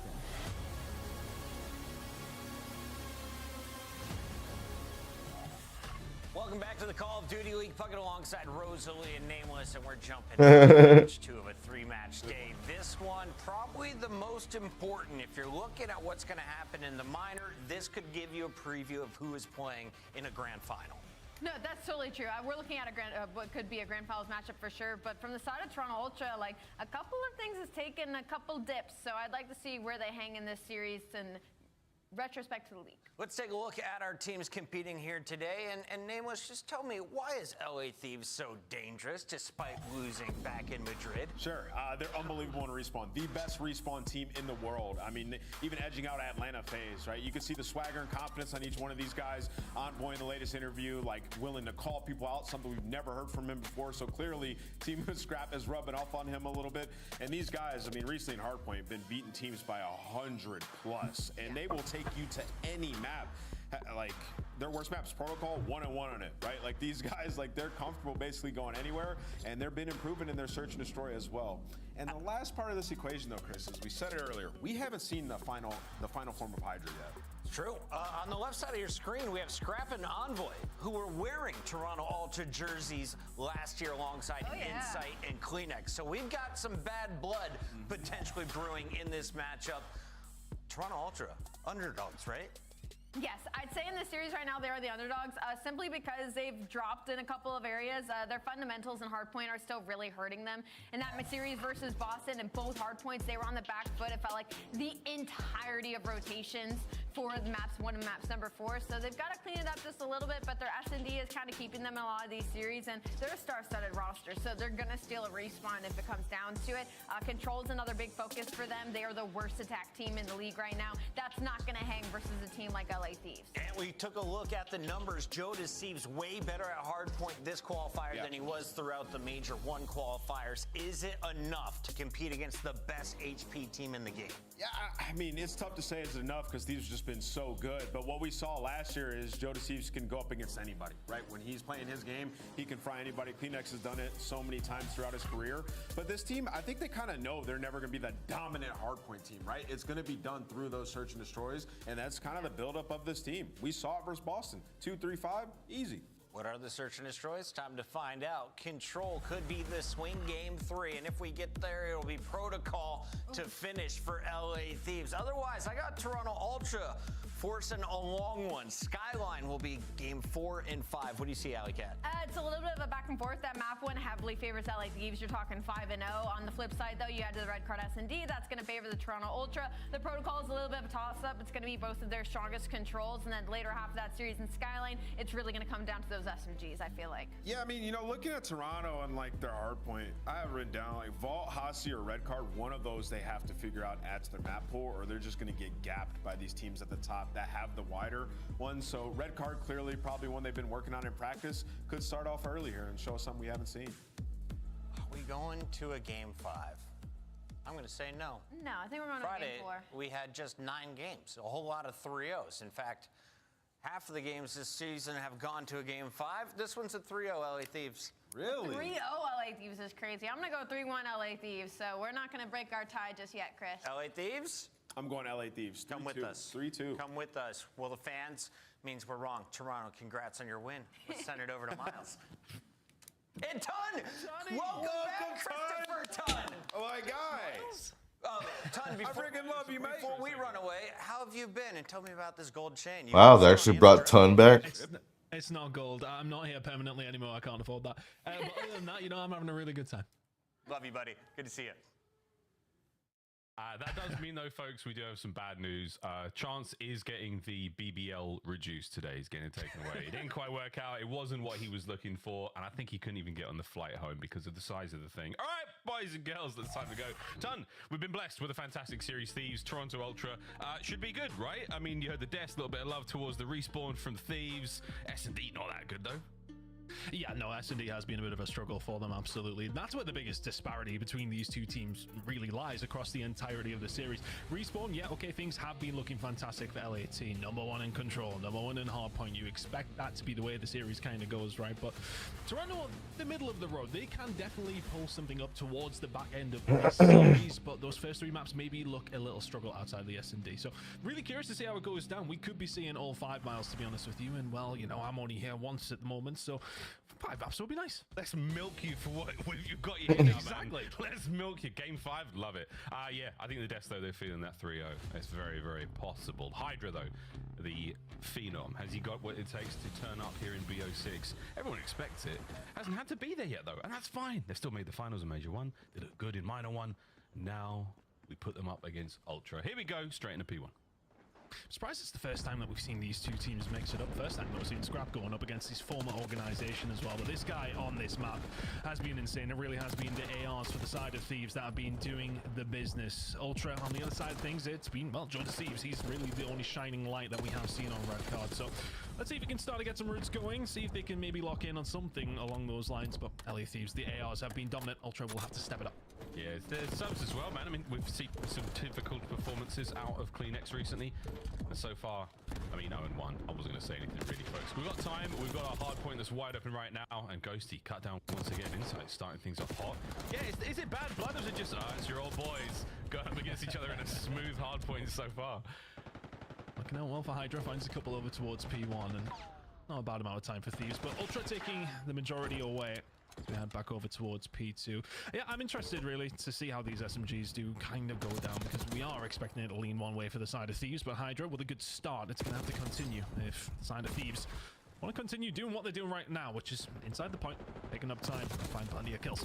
And they turn it into a war on one front. Yeah, man. Spawns towards the top side right now for the Thieves as well. Can they trap Ultra in? So far, so good. Scrap finding a couple. Ghosty now soaking away, purring just like that. I think it was a flex. Or is it a sticker? I forget. Spray? Who knows these days? Joe Thieves there are trying to find the break, now fighting their way forward. Good stuff there out of Beans and Joe. We get a couple either side. Joe keeps it going. 6 and 4 PMV brought down there by your boy Envoy. Take 2. Yeah, really good start from Envoy. Sending it 7 and 3, and there's potential for some good time here for the side of Thieves. Stretch Ultra out, but now all of a sudden the rotation is going to be coming in. You can already see number 7 Insight on your mini-map. Ready and waiting as we head over towards P3. So Thieves will be happy for that little bit of time they managed to get a hold of. It's a healthy little lead. Heading over towards the next hill, but they are very much the second ones there. Early time, we'll take that for now. Still a 20-ish point game right now with the Ultra Boys on the climb back up. Insight, nice angle. Not a single kill to be found though there for the Ultra lads. Damn, they are down. Thieves, an immaculate break. Trapped in the back now, Ultra. Good luck, have fun with this one. The lead continues to grow. I mean, I was looking into a couple of stats before the game. In terms of where things have been a struggle for Ultra overall in Hardpoint, really has been their rotations. And where Thieves have been succeeding is their rotations. Case in point there, Hydra finds a couple, does break them up, and Ultra will find themselves a way back in. That's 20 seconds you give up that you really would have liked. 24 remaining here, though. Ultra have found a breakthrough. Currently 2v2 on the side, but LA Thieves have found a closer spawn. See if they can find a break again. Still trying to get in there. Go on, son. Time for Ultra now on the way out. No way. Envoy picks those nearly 3 up. Rotation's done. Nice flip towards the very end there for the Thieves. You got a little bit of a battle now to get out, but still ample time. Very, very healthy chunk of time gained on both 2 and 3 in our points. Setting up for new. Big wrap here from Hydra. That could cause damage soon, and there it is. That might be the dagger on this setup. Beans v scrap. Wild little sprints here. And, hey, man, no one's running EQ. You can't hit these footsteps. We'll have to maybe talk to Beans about that after last year, but here we are. Thieves trying to find a way through. A couple of kills over towards the Plaid side. They do manage to get inside, just holding tight, but Beans holding tight with him. They've done a really good job here, considering the kills and where they went previously. Can they hold it? Oh, where are all the shots going, dude? Hydra will just eventually take that one away. Big kill for Thieves to find. They can maybe put the pressure on now. What is with this map and long gunfights, folks? That was a full clip and a pistol. The last one there from Hydra gets it. Still holding on though, Ultra. You got the lead now, boys. This is fantastic. Rotation's on. Insight's about to run into a whole load of Thieves. Not quite 100 of them, but at least one for now. Scrap Hydra get theirs respectfully, and that's going to be a very safe looking rotation. New hard point's going to be yours. Joe, check your corner. Good man. Finds an envoy. Can they manage to get something with this? Because honestly, it hasn't necessarily been holds that have been the end of the world for the side of Toronto Ultra. It really has been those rotations. But again, they're second best when it does come down to these opening engagements, and that's going to make them suffer once more. They do find themselves in the lead here, but it feels like it's been scrap time for the most part. They give a good amount of time over towards the stage hill, but other than that, it really has been Thieves doing a good job. But Beans finds another 2. He's finding important kills here, Miles, and he's going to find a break for Toronto Ultra. 30 seconds to play for. Could be their first decent lead of the entire map. Yeah, really nice break as well. I mean, you play it a little slow. You let the Thieves make the mistakes. They fly forward into the gunfights, and this time round, though, Thieves, they don't play it slow whatsoever. They go right through the front. Hydra, the last man left alive right now, and he's on the hunt here. Inside catches a couple out, and lovely work. Ultra, good comms, dealing with business so far, and going into the second set, it's a narrow lead for the Toronto team. Yeah, they'll be happy with that though, right? I think, you know, you're coming into it. You didn't necessarily win some of the rotations, which we thought was going to be their biggest issue. Well, like you do get beaten to the punch a couple of times. You find yourself in a decent spot, and this is up against one of the best teams in the game in far as Respawn goes. And right now, it's an even game. Even game as well. Well, we're going to be looking at P1 soaking away here. The Thieves, they've got a nice start. Ultra, let's go for listening with you guys. One ticket, Ghosty, really weak on the low car. One more in our red. Womble it, red doors. Went far, middle, and the middle time dead. He got nice, and 4. One more, Arthur time. Now we. Shit, one's already in the elevator, one's there to ticket. They're ticket and red door. I'm coming up. Two more close already. They're ticket. Red door, ticket.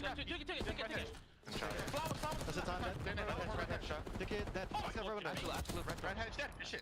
Let's go with that, left. This one base, mid. I'm blocking. Plants blocking. Punch up. I blocked, don't worry. Red is still. Weak. Your red one is dead. And low. Logo on the plot. Ticket as well, boys. Not pinch. Logo. It's like hot. Still tight. Logo pinch dead. Nice. I'll get time, Joe. You have time? Wait, top. Just shout out. Red alley. I'll get time. Nice. I'll get mid. Tribute time. I'm looking for one, bro. Mid already goes the dead. Let's see if it arches. Look at top. Red and right. One full pinch, Zach. Give me doors. Give me pinch. 2 on 5 doors. I think so. I didn't really notice.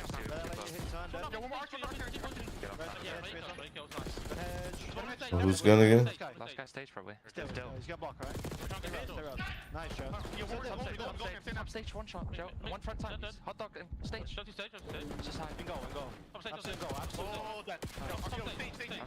It's gotta be anybody. It's gotta be Beans.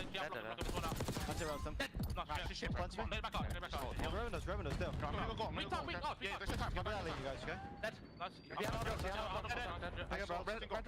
back time. And red alley. Red alley.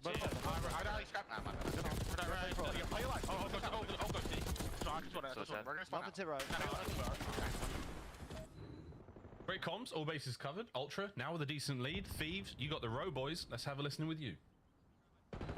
Kobe, one bullet. All fine, you're ready to win. Ambulance, guys. And John. Inside of time. Ambulance. Look low spiral. No, he had outer. Jamie was safe mode, too. I was ambulance, okay? Go on time. Go on time. Go outer, dude. Go on time. Already spiral. I know. I'm coming outer with you. Outer. I can help you. I'm here with you, Dill. One time, Dill. One could be. Down outer. Let you go back. Nice job. They're gonna be in spiral. Yeah, spiral. Spiral on time. Here, probably.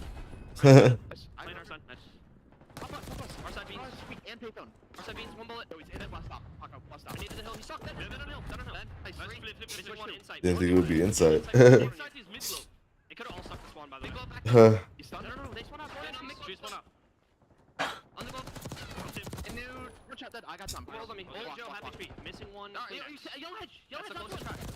We're good. That's one dead. Nice. I spawned two goalie. Yeah, two spawned out old though. We have to play for him. Yeah, I have yellow edge, okay? Yo, yellow hedge. Beans. And you're missing one more. Goalie. Top time, guys. I think it's just one. Beans one shot. Yeah, just one. I'll kill. Yellow edge, nice. Top time as well. Top time is one shot, absolute. Mid center side. Their side weak. Top time and then their side. In low. I don't see top time. One's camera though. Sean camera. I don't see top time still. He's still top time. Top time. Nice. One more look. Nice. Better cross. Crossing. Yeah, crossing and yellow hedge. Last one. I'll kill yellow hedge. Right hedge. Nice. Boys. Good job. Fucking one's in P2. One's in P2. He's behind that dog. They could be going in here. I've been. Do you ever cross already? Yeah, I'm holding right. You won't make me on time. Fine. Red hedge as well. I'm one shot. Their side. P2 Toby dead. Red hedge. Weak. One more camera red hedge. Crossing dead. Red hedge. Don't see him. He's still there. Oh, new guys. Mid edge. We're on P2 too. One more mid. Yo, ticket. Who's got ticket? Red hedge. One shot. We got to rotate, guys. I don't see red hedge. Spot in red door. Take no time though. He's in ticket. Alright, take your time with these skills. Good comeback. Mid ticket. Doing ticket. And what a hard point we have got. On the second set, Thieves slight lead. Yeah, starting to come back into it, but if it wasn't of the heroics of Joe Deceives, then it's 34 and 27.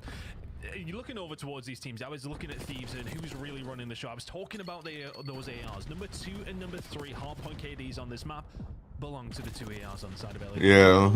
As you're seeing in the scope in the top right corner, it is currently Joe Deceives, and that is overall this season 34 and 28 in this game. He's really, I don't want to say carrying, but he's doing a sensational job for the side of Ultra so far, especially over towards P2. We've seen what he was doing. Can he continue though? This is the first time it's felt like Thieves have been in the lead for a long time, Miles. But here we go, Joe Deceives in. Oh, damn, Joe. Yes, we can. Joe finds the break and keeping it running. He's 38 and 28, running it up for Ultra. We said, hey, Joe, where you going with that gun in your hand? I'm going on a slight flank to pick up 3 and break the hard point. Nice 10 seconds there, gain towards the end. A very slight lead. Back over to P1. Shenanigans. Go on, son. Keep it going, Joe Deceives. Wow, what a run from him. 40th kill. It's a lot of work being done, and they just cannot seem to pin him down. Ghosty finally gets the job done. Trades are on point. Scrap's got the middle of the map. And what do you know, folks? Another P1 bang out. On a red card out of all maps. Third rotation. 42 and 29. Everything as advertised. Joe and Beans doing well over towards P1, just trying to pick up what they can, but it's going to be about this. Where's the Jackal, by the way? 5 seconds, but Ultra just bringing this one to the brink. If you're Thieves, though, they find a nice break there. That's going to be 30 seconds you can play for. Ultra could do with finding a little bit more positioning in the middle of the map here. Right now, this is free time for Thieves. Which Joe's once again slipping in it. Scary moment, though. Again, folks, whether the time in the hard point is good enough is 1 minute and 8 seconds on the game clock. We are seeing more and more of these red card hard points come down to time. See what happens here at P2. The last one was great for Ultra. Thieves with a good time on P3. We'll see how this one goes. Joe's still battling through mid. Are these kills important ones? We'll let Envoy decide a little bit later on. 3 dead there, though, for the Thieves. Time now for the Ultra boys. Joe sitting at 44 and 31. It's absurd.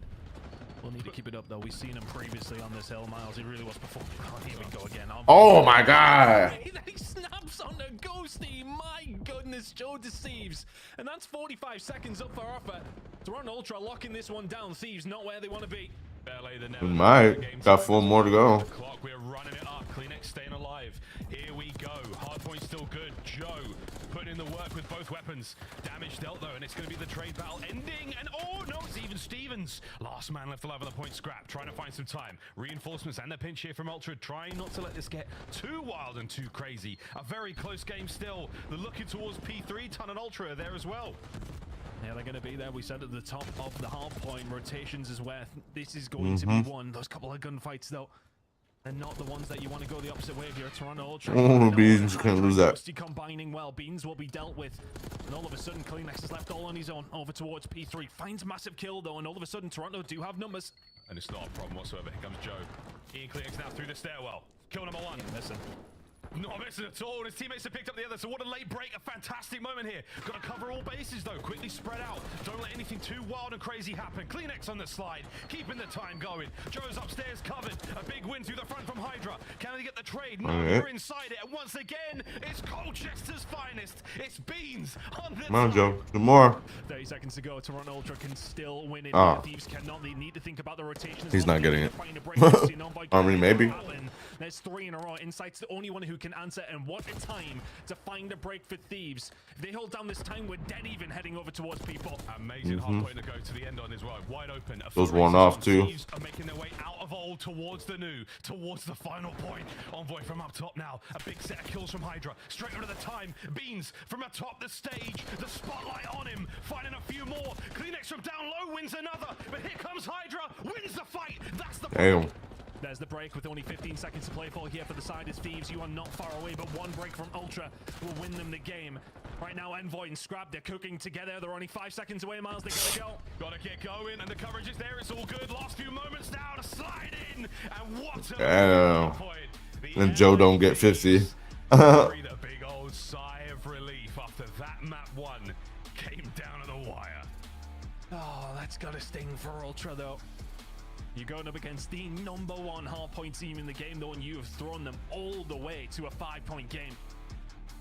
An absolute cracker to kick things off, but I mean, it was all about that P3, right? We've seen the rotation come in, Ultra holding it down, but it's Envoy and Hydra who find 3 kills between them. They find the break, they stop Ultra winning it, and go a step further towards the stage and close it out over towards P4. And look, we were heading into this series, Miles, sort of thinking to ourselves, this is probably going to be an LA Thieves win. They're 5-0 currently, now 6-0 on red card hardpoint. But at the same time, we probably didn't expect it to go as close as that did. What a game between these two. Joe Deceives won off the 50. Oh, we have the last few moments of the hard point. I say last moment, 65 seconds, folks. This is the way it all went down. And we saw Ghosty popping off in the in-game chat there towards the end, screaming at his screen, what's going on, what's going on. I would wager the entire beard, actually all the hair on my head, that he was talking about the amount of kills that Joe got. And how, oh, what are you doing, Joe? Well done for getting all those kills. You still lost the game. I would honestly wager every hair on my entire head, that's what he was talking about. It's just the flavor of the month right now. His kills do not necessarily pay the bills, especially at this level. It shows, doesn't it? That comes kind of down to what we were saying about Thieves and how efficient they can be. How about it's about these rotations when they get there, they're so good at holding it as well. It's efficiency when it comes down to it. And they were super efficient, especially towards the end. I want to say they were a little shaky throughout the first couple of rotations. They were keeping pace though, and when it came down to these last 2 hills, and just finding that break and making the most of it, and then finding these kills over towards P4. This is a big gunfight where Hydra wins that, then all of a sudden it's a mountain to climb for Toronto Ultra. Yeah, okay, you may well be only 8 seconds away, but getting Hydra out of there, Envoy with the cutoffs, I mean, this just keeps the pressure on. You know exactly what they're doing from this stage onwards, and Ghosty and Code know exactly where everybody's come from. It's a good job from Thieves. Really did clutch up over towards the backside of that game, but you're very right, kills do not necessarily mean wins. Big numbers from Joe Deceives, but unable to convert it into the big one that you need, and that's the map win.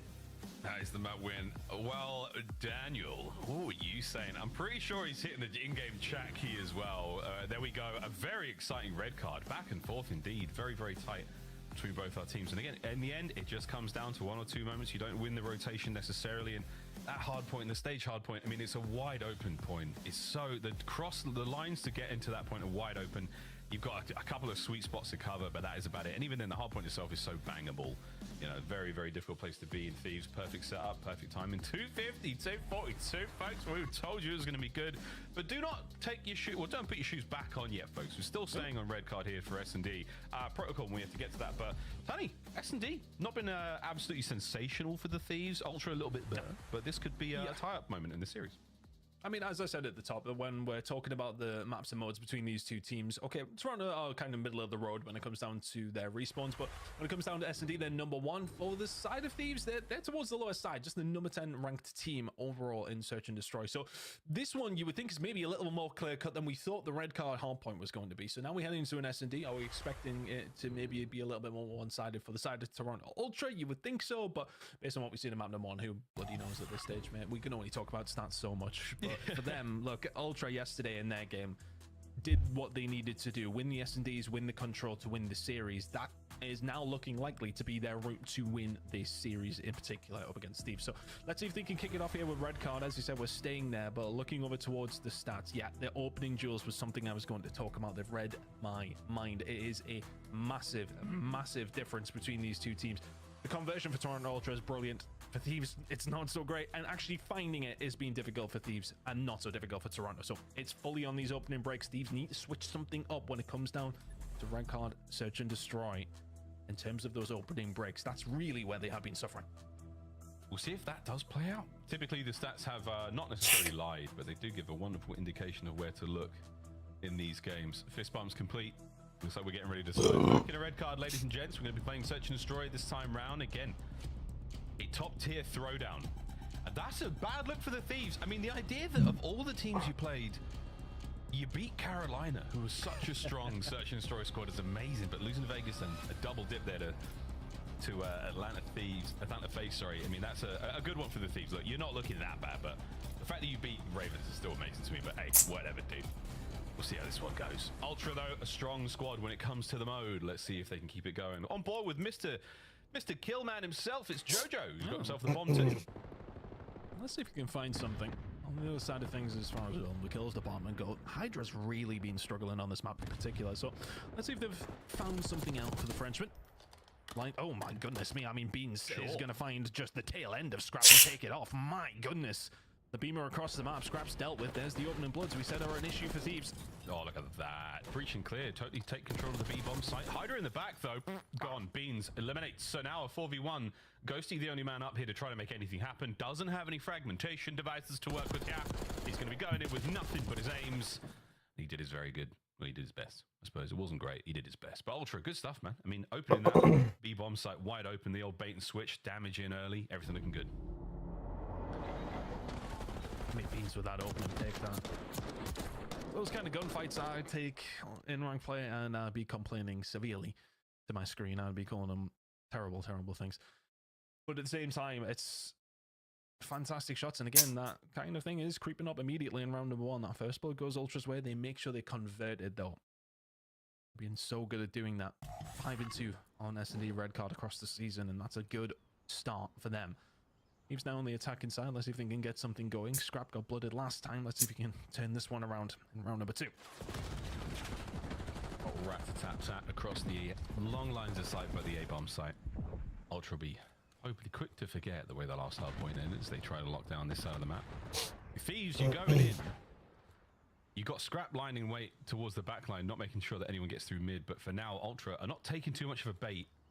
And Kleenex holding his breath, hoping the Hydra doesn't notice him. Here he comes. This is just something that Toby's so good at. Kleenex finds it on a ghosty. And all of a sudden, Hydra's going to have to be on a swivel, and Insight's going to move forward, or is going to try to. Then Boy's there to cut it open, and oh my goodness me, sensational teamwork from LA Thieves. Because you think Kleenex in that position is just going to disrupt the entire round, but all of a sudden Joe Deceives is left on 1 versus 3, and that hasn't happened. That's not bad. Oh, good effort on the first. Can't get away with his life, though, Thieves. Yeah, immaculate, you know, working together at the right time. Scrap wins a big 1v1 and Beans in the middle of the map, and the rest of the lads clean up the A-bomb site. No need to get the plant this time round. But a nice slow round, man. I mean, difficult situation for Kleenex as well. He does get the freebie on the player beneath stage, but peeking out towards the bomb site, you're just so obvious there. It's not a lot you can do.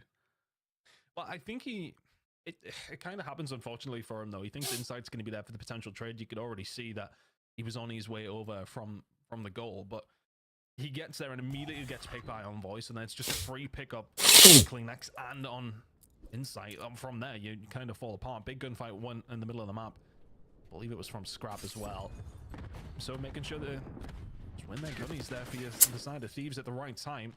Ends the round in their favor. But another first blood over towards the side of Toronto Ultra. Let's keep an eye on that one. Is this about to be another ghosty? No, we'll get away with his life. Just about being butted up from pretty much everywhere here. Somehow surviving. He's still good, though, and it's tasty. He gets buttered up, but it's still delicious work. And that is back and forth. Nice work again. The LA Thieves, they do go down a man there at the end of the trade. So here you go. Insight catches Scrap on the hop. Lovely stuff. Will not be traded out. And now it comes down to Envoy. 1v3. Not impossible. Red card. You can. Yeah, I seen it. Fights, but not when Ultra say, hold hands, chaps. Everyone together.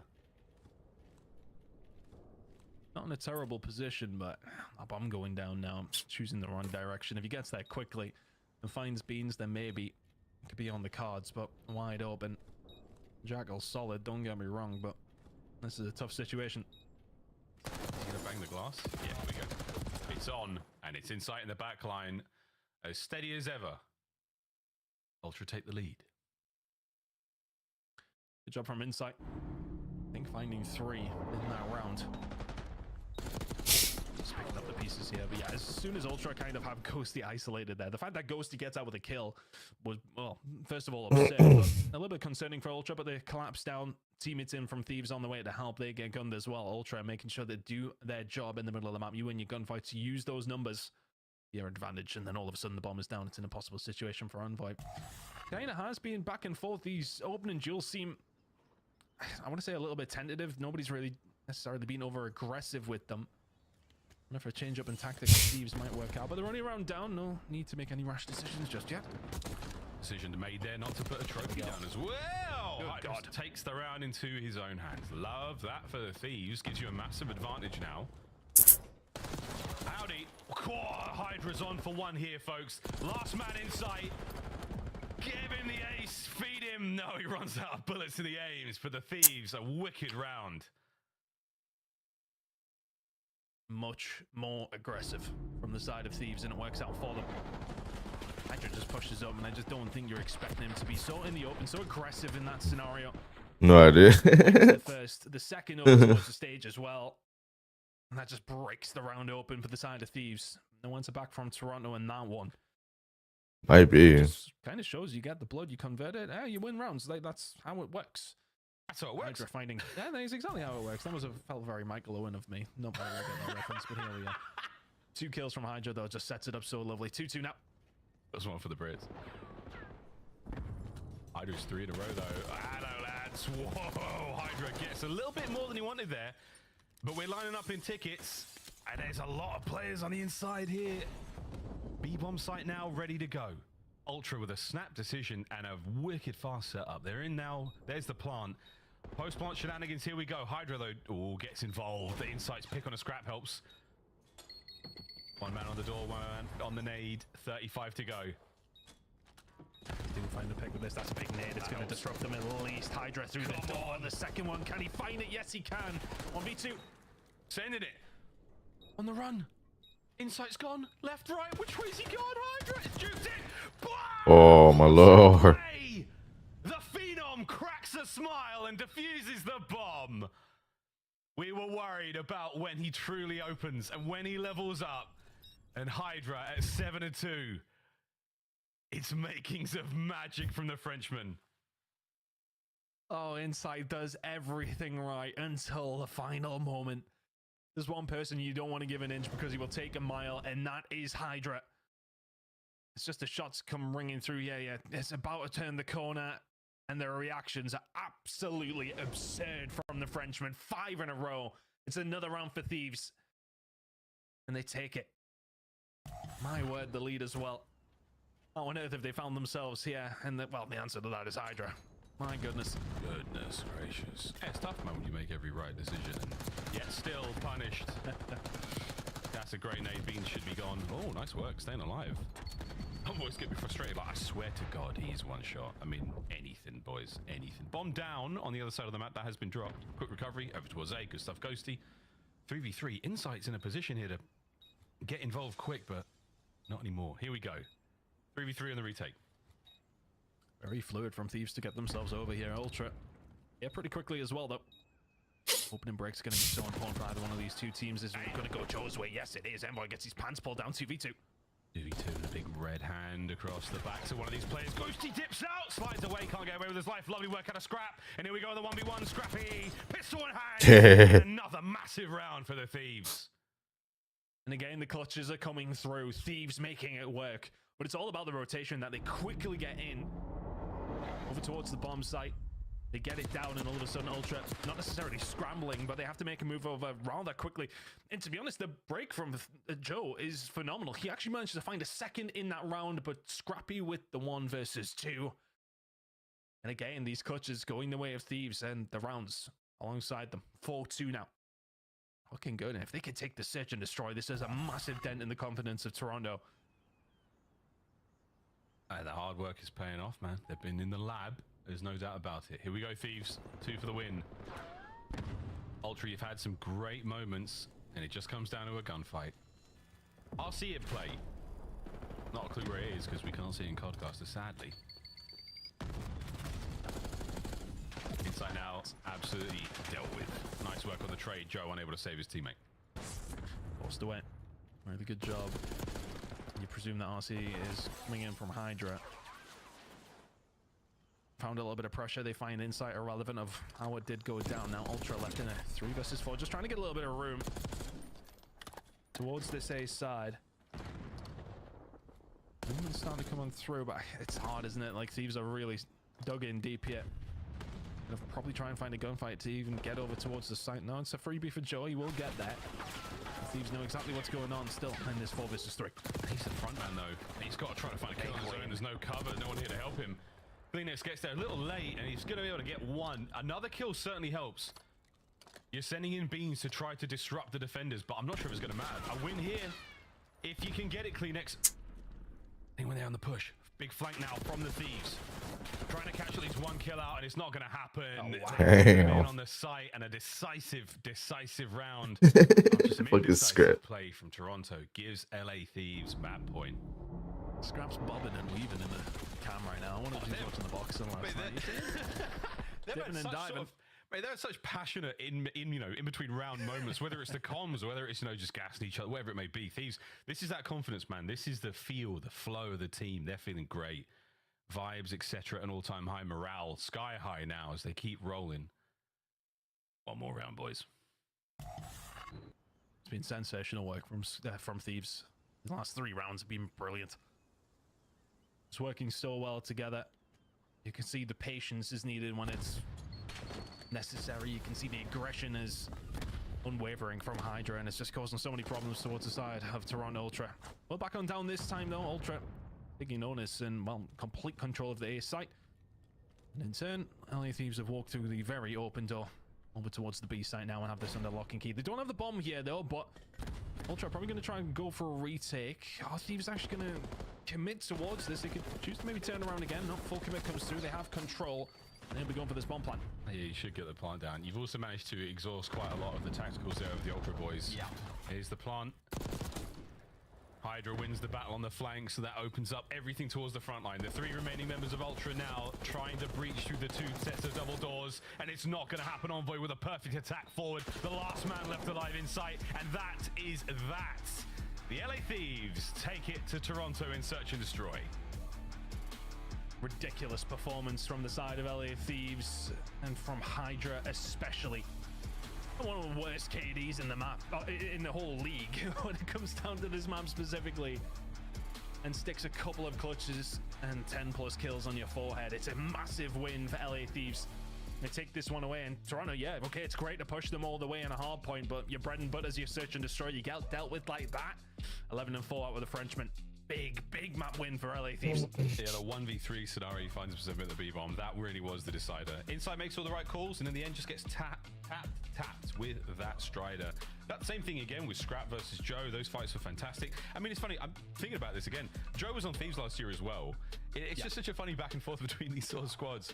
Either way, man, a lovely series so far. Search and Destroy nowhere near as close as the opening hardpoint was, but that's it, folks. Red card is now done. Control will be the next map we play on Protocol. Of course, that's going to be a lot of fun as well. Tony, that's it from you and I. We're going to put our feet up and enjoy the next segment from the desks. Are we drawing conclusions? Are we doing that fun little box game? What are we doing, guys? It's the highlight of the show for everybody, and I'm really excited to talk about this Search and Destroy. 5 first bloods for LA Thieves. Of the 8, they take the Search, and we were wondering who had the edge in hardpoint. Said it was going to be LA Thieves. Thought Search's edge could go to Toronto. Not so much. Not so much. When it comes to this S&D for me, I just think I love the way LA Thieves have been approaching it recently.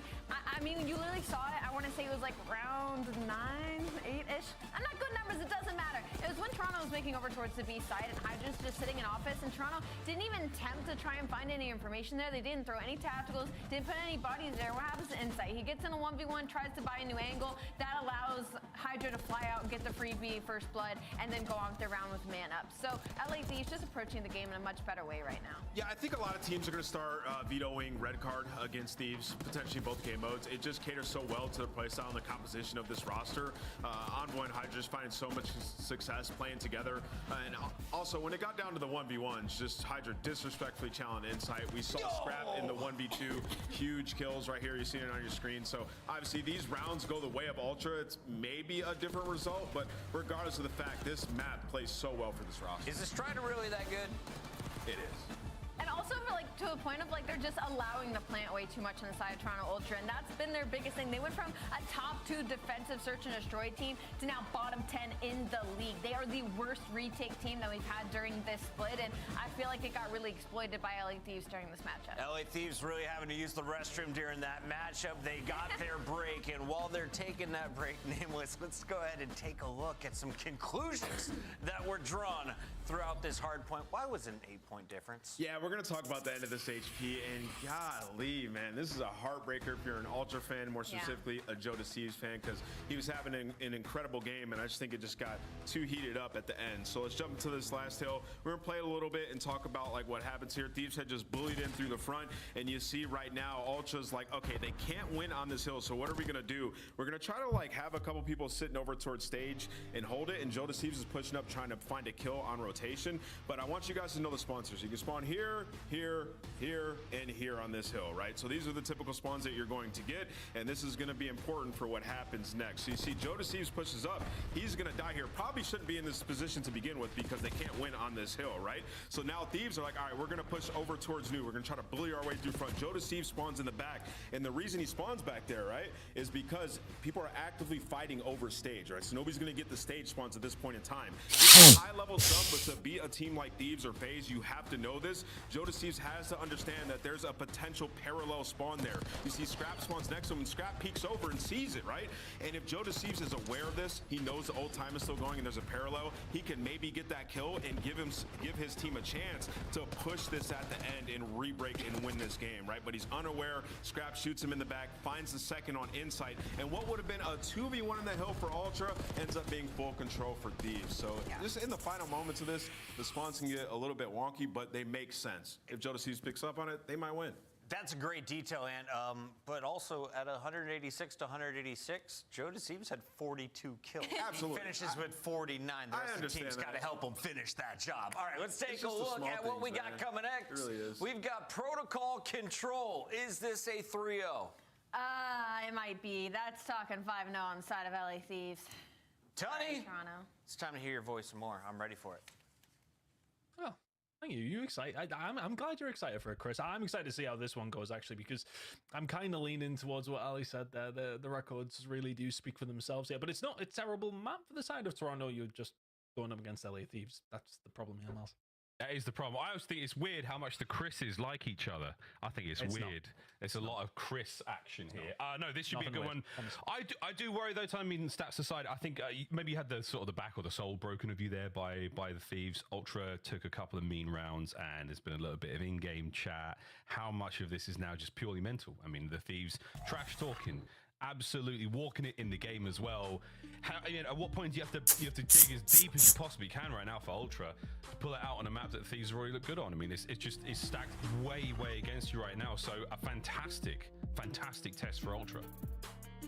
Yeah, it's a massive test. I think, we did talk about some maps 4 and 5 kind of briefly though, and I don't want to say they lie in the favor of Toronto Ultra, but they definitely look better than the first 2 maps did as far as, well, stats go at least anyway. But have we kind of thrown that out the window after that map to win for the side of Thieves? Potentially.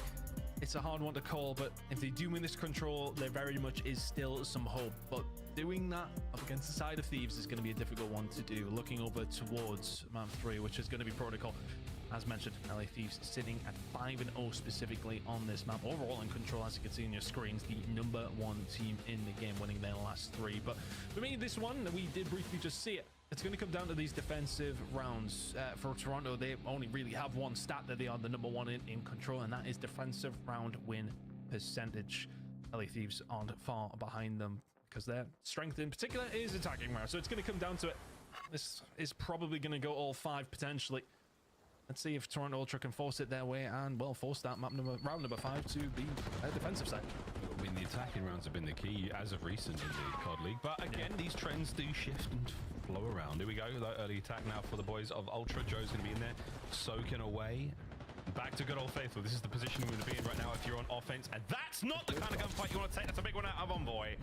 Scrap's going to do what he can to push this one back, but Kleenex on 5 HP buys time for Beans to get into the play. Hydra on the other side of the board, though. Now he's the thorn in the back of Ultra, and literally in the back, Joe is shot. I mean, just you do not want that of any player of any team is probably Hydra, right? It's just such an awkward position to try and get out of from now for the side of Ultra. But you got to dot your I's, cross your T's, get them dealt with, and then make you move from there.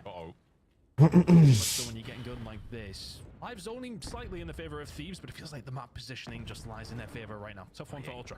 You got Envoy well pushed up. Happy place to be right now. Ghosty at least picked out a gun, so you got a tiny window.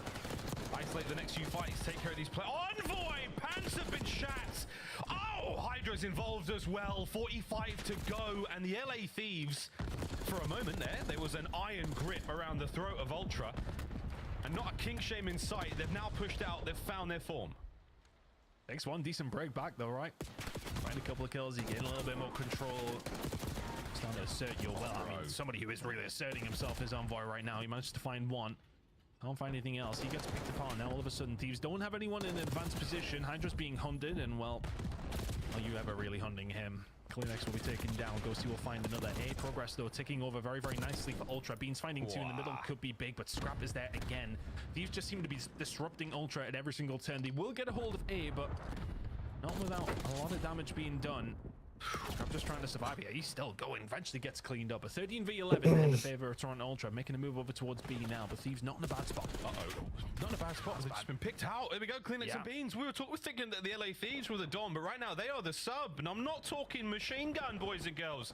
Will there be a safe word? 8 to 12. Ultra can't get away with their lives. Envoy, good tags. He's having a fantastic map in pure gunny sense. His teammate Hydra, though, on the other side, finding a couple of kills. Pressure now back over to Ultra as the Thieves are stabilized for a sec. Big kill from Joe because, to be honest, I really like the play out of Envoy. Finds a couple of shots in over towards the side, then backs on up. Well, this is going to be a thorn in the side, but Joe the Thieves will find the fight. These next couple are very important, though. Scrap, though. And then one onto Joe, looking for another on the inside. Can't find it against his former teammate. Envoy is there to pick it up at 7v4 now in lives. LA Thieves have to be perfect. Benjamin Beans, 3 down. The last man up is going to be pushing it from spawn. There's the read. And this should be the round. And again, the attacking rounds seem to be the way it goes. But Envoy, doesn't give them the segments. You get the round win. You do not get it all. Wow, great fun start to this map. Yep, really good job from Ultra. And to be honest, it was a weird one because you just seen the lives ticking down for Thieves, but they always felt like they were the ones in advanced positions. They were the ones that finding those important kills, if you like. But Toronto just chipping away. Really good job on the attacking side. As you mentioned, attacking rounds obviously have been the favored side of things when it does come down to protocol. But for Toronto, their defensive round wins have been paramount to any sort of success that they have had on control. A little bit more difficult to do on this map, but if they can lock in what they are good at here, they're in a really good spot to close out the map and extend this series. I feel like you get one and you've basically won the map, but we'll see.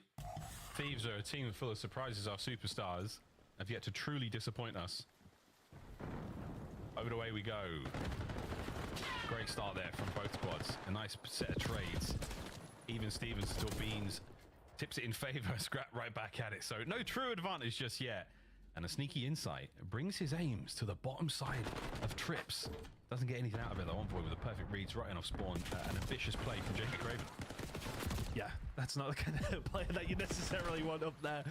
But at the same time, he'll probably give me some stick for saying that. But I think Joe or Kleenex in that position yet. Talking about a dangerous proposition for the side of Thieves. But irrelevant of that, still have some pressure here with Joe now pushed up before men dead momentarily. LA Thieves can now start moving. They have the advantage in terms of lives, map control, and well, control over the A site. Starting to get those ticks in now. First one's on its way, and Hydra in a really, really dangerous position. He's about to come around from the back of 2 of them. And there you go, 4 dead again. LA Thieves making light work of Ultra here. Yeah, they're not even necessarily in the spawn kill setup. But over to B we go, and this is the last bastion of defense for Toronto Ultra here on the map. Beans keeping Ghosty Ghosty tagged up. Nice work again on the trade front. No clear-cut advantage just yet. Massive win out of Scrap down low. That is brilliant. 4th kill in a row. Now you're in a little bit of hot water. And Hydra, he is the man at the stove. Joe putting that one to bed. Asks for takeout instead. I mean, Scrap just reading that second push that comes through. Makes such a big difference to the players who are hopefully looking to get a flank underway here for the side of Ultra. But now all of a sudden you're 7 lives down. The pressure is in. And now B control entirely over towards the side of the LA Thieves. Got to find a break back if you're Ultra very, very quickly. Oh yeah, come on, it's a quick stack here. That's one segment on the way out. You don't want to lose the segments fight, or do you? You never know. We'll find out how this one goes in the end, but 15 of 7, continuing the capture here. Hydra dancing all over the shop. Can he take his next 2 members out? Oh, no need. He's going to slip out. Only for a moment. Defense holds, and the second segment doesn't get captured. It's a well-timed stun that deals with him. But Ultra have got to try and slow this one down, and Thieves are saying, nope, absolutely not. Wait. Consistent pace from Hydra. That second gunfight's ridiculous. 11v4 here in this attacking round. It's pretty much curtains for Ultra in a very, very fast one by the looks of things. Yeah, no, it's going to be that, folks. Gonna get the capture. Hey! Last man down. Thieves. They get their attacking round as well. Now, who's going to throw to force the other team to get defense for round 5? That's my question. You want to slay them out. I mean, you have to win on kills. You don't want to. It's a weird one, man. It's such an odd situation to be in when these are attack heavy maps in control. Yeah, it's tough. We'll keep an eye on the ticks and how it is going to lie, but we may have a little bit more of an awkward exchange over the next 2 rounds. I'm curious though if Thieves can kind of keep it up in what we've seen in their first defensive round. They're pushing up, finding kills, keeping them back, but I mean, that's 4 dead momentarily. Might give you a little bit of hope for the defensive round, though. Can you keep them back yet? Yeah, but this is it. This is what you wanted to the Thieves. Now, this is the first time we've really seen the team pushed up, and a great immediate answer back from Ultra. It's saying, no, thank you, Scrap. No, thank you, Hydra. Our spawn is not open for business today. Envoy still trying to make a sneaky play from down low, where the A capture continues. We'll find the kill on the Scrap as well. We'll be able to advance forward himself. Can't find the second kill. Envoy still surviving, but only momentarily.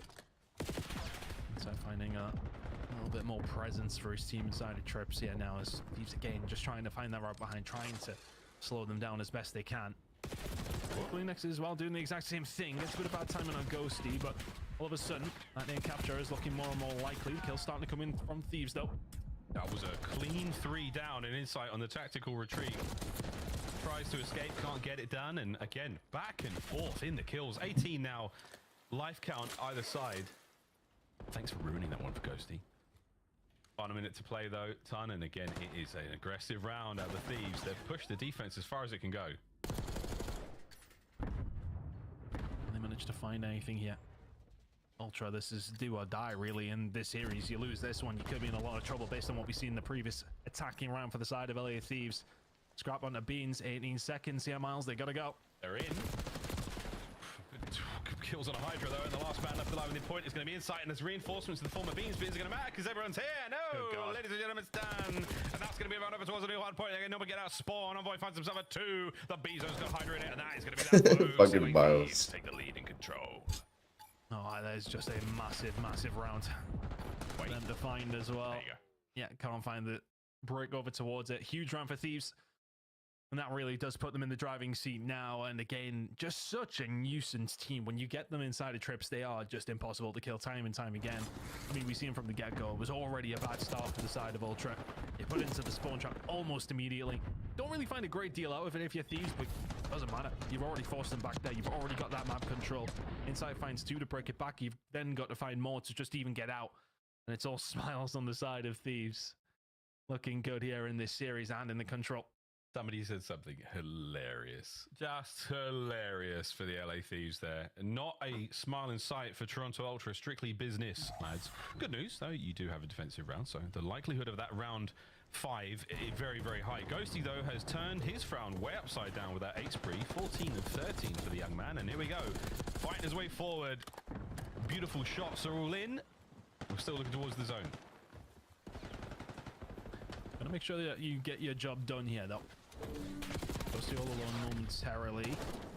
Is it inside combining well, though? They managed to find the kills. Hydra answers back with one of his own. Just keeping some presence inside of trips, and there you go. The rest of the reinforcements aren't already here.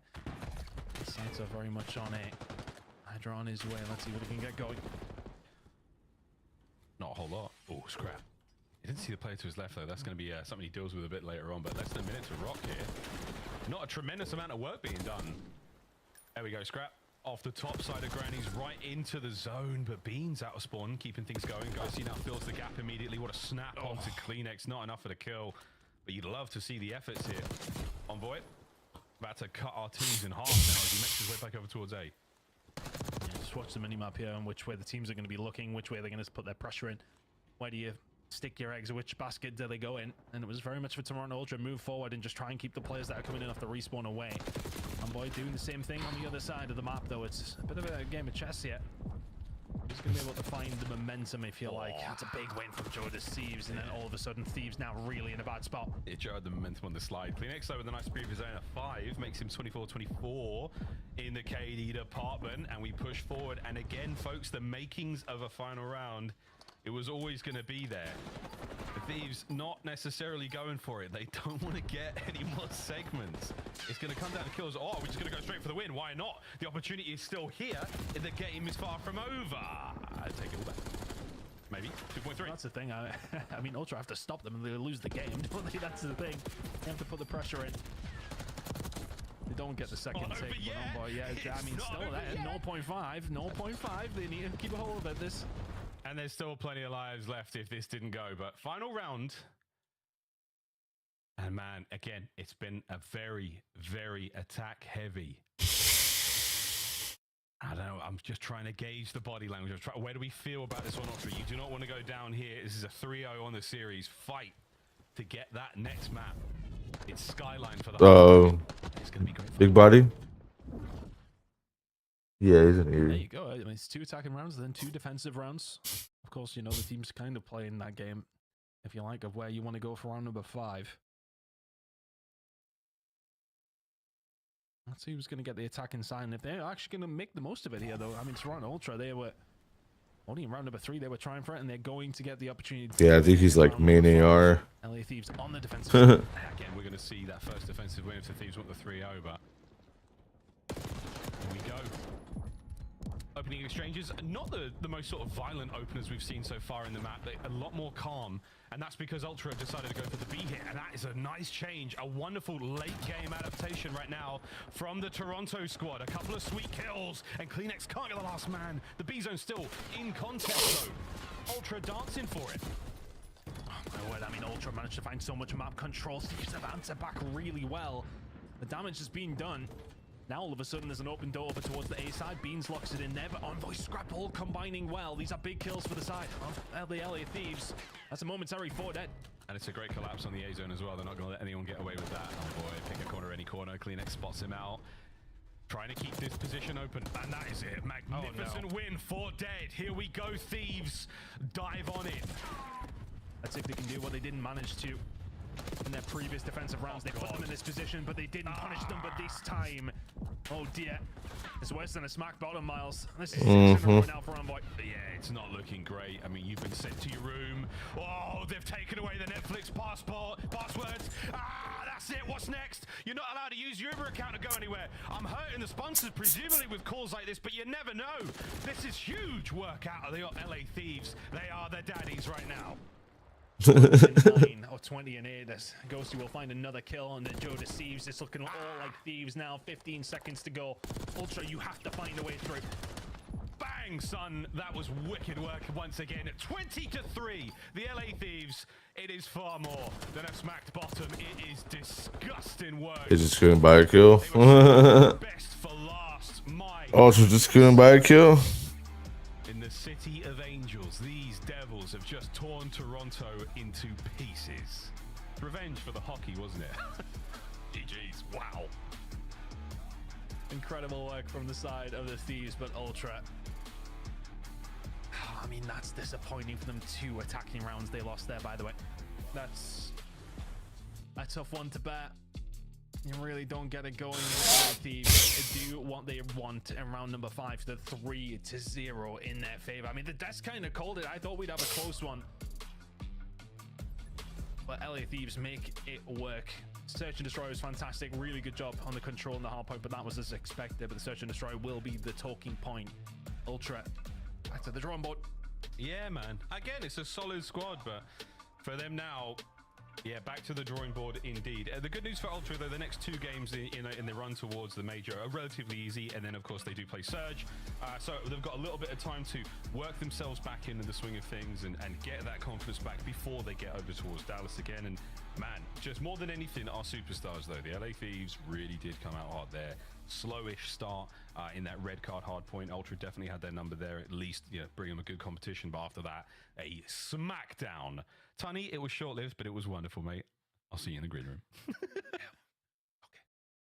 Take it away, Desk. Newcastle's great Christopher Tunn. Go drop him a follow on Twitter. In the meantime, we've got to talk about the speed match that was LA Thieves versus Toronto Ultra. And I think you nailed it. At the very end of this match, you said, man, I can't wait for the rematch of LA Thieves versus Atlanta. These two are on a different level. Yeah, I mean, it's those two and then the rest of the league. I mean, Toronto's a good team. They're a top 6 team. We expect them to be able to get some, you know, big wins over the course of the year, and Thieves just, like, destroyed them to close out this series. 2 defenses where we know, like, offense can be really good with the B zone being moved to top 5 here, and just what do? You see Hydra slaying and then Envoys in your base catching fire. Ghosty, Scrap, it's a crazy roster. I mean, yeah, when you talk about especially just control in general, like you talk about Toronto Ultra, they've gotten slightly better at it, but it hasn't been their strongest game mode. I'd like to see them try and work on Hacienda during this split because they have dropped to the worst attack team in the league. And when you're going up against top 3 defense teams like LA Thieves, you're gonna consistently get put into that box, into that spawn trap. I would have expected the exact same thing to happen on Vault. So Toronto Ultra, maybe working that map pool just a little bit. LA Thieves looking strong today. You know this match meant a lot to that guy. Envoy dropping a 40 bomb in the game 3. Trying to prove to everyone up in Toronto I was not the problem. Yeah, I mean, certainly not. Envoy's insane at this game. He's been consistent to this point, and now Paco looks like he's finding his groove, and in the player camps, they're just having fun, man. And I don't think we'll be seeing protocol control again in a Thieves series. I would be banning that forever going forward. I mean, honestly, like, these might have been their 3 best maps that we just saw as well, so you got to take that into consideration, but yeah, they look so good. I need to know the lore of the tiers. Yeah, just boo-hoo, buddy. Like, cry me a river, bro. I don't care what went wrong for y'all. Joining us live. That's what I'll be saying. It's the one and only confident That's legend. just me.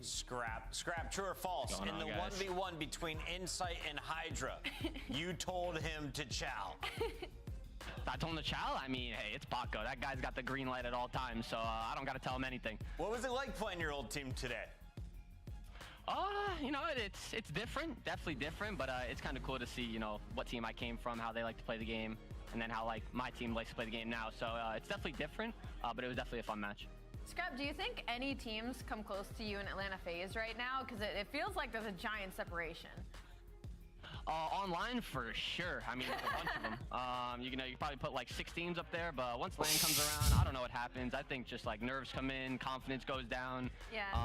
And like Major 1, it wasn't even close. I didn't really feel like any teams were close to us.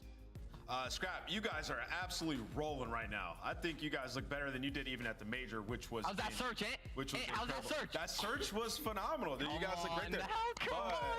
But, Ernie, I gotta say, it's a lot of red card, bro. So, like, are you guys widening your bag? How are you getting better at search and destroy? What have you guys been doing to improve there? Yeah.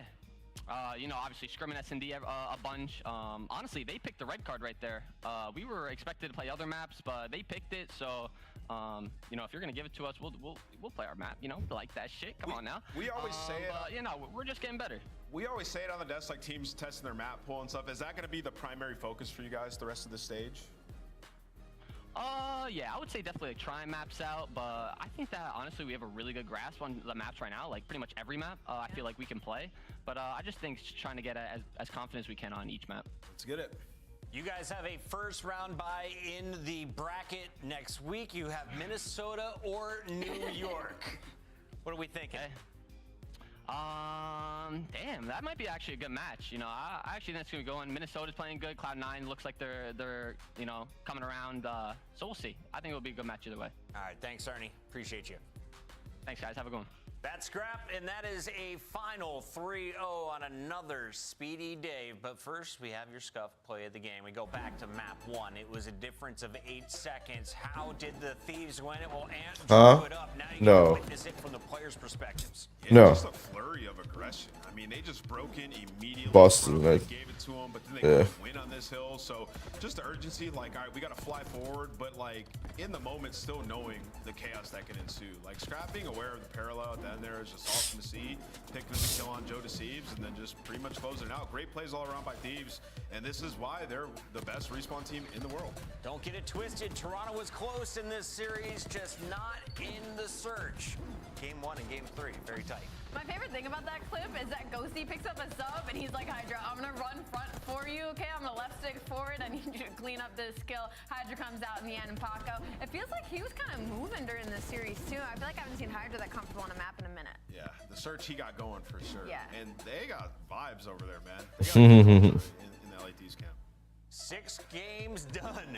Dan Ghosty getting the team fired up. But LA Thieves are finished for now. When we come back, it's 2 teams looking for 10 more points. Boston looking to climb even higher before the minor, but it's Cloud9 New York desperate for points, currently in 10th.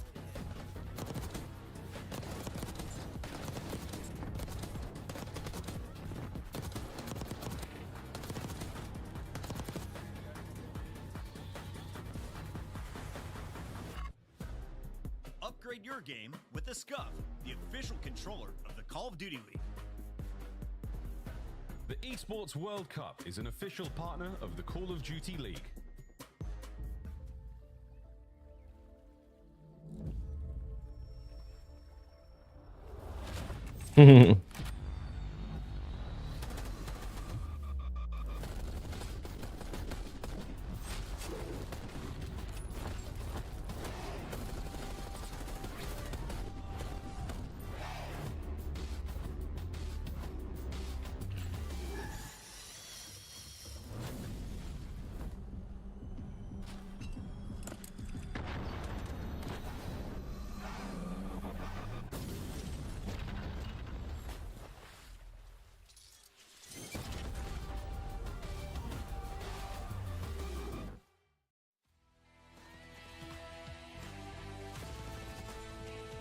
Bam, bam, bam, bam.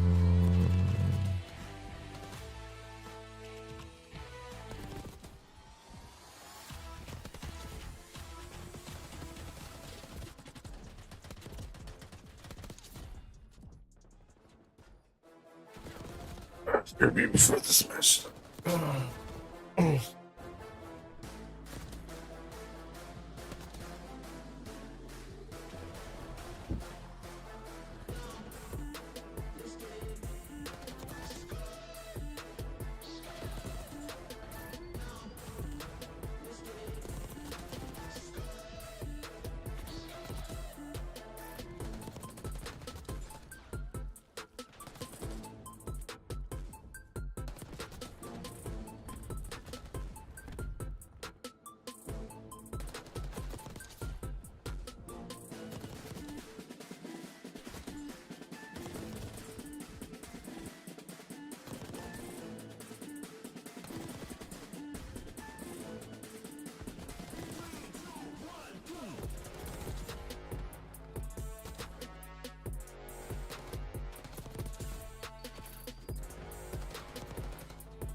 The 2025 Cloud9 New York Team Pack is available right now. Each pack includes home and away operators, as well as this kitty weapon charm to keep you company while the competition gets smoked. Next time you boot up, suit up at the in-game shop.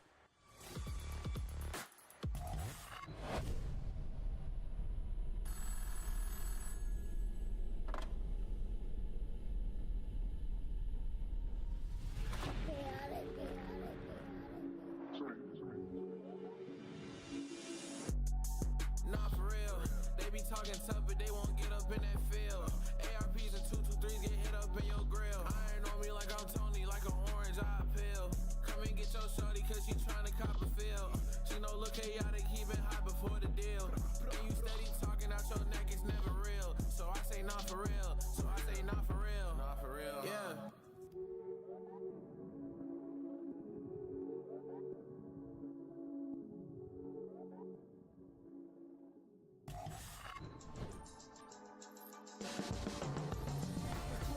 I was wide awake and laughing. The doctor didn't even have to slap me. Cut the cord 10 years later, I'm a prodigy. Got more letters on my name than the Ivy League. Now I'm an MVP, CEO, VIP.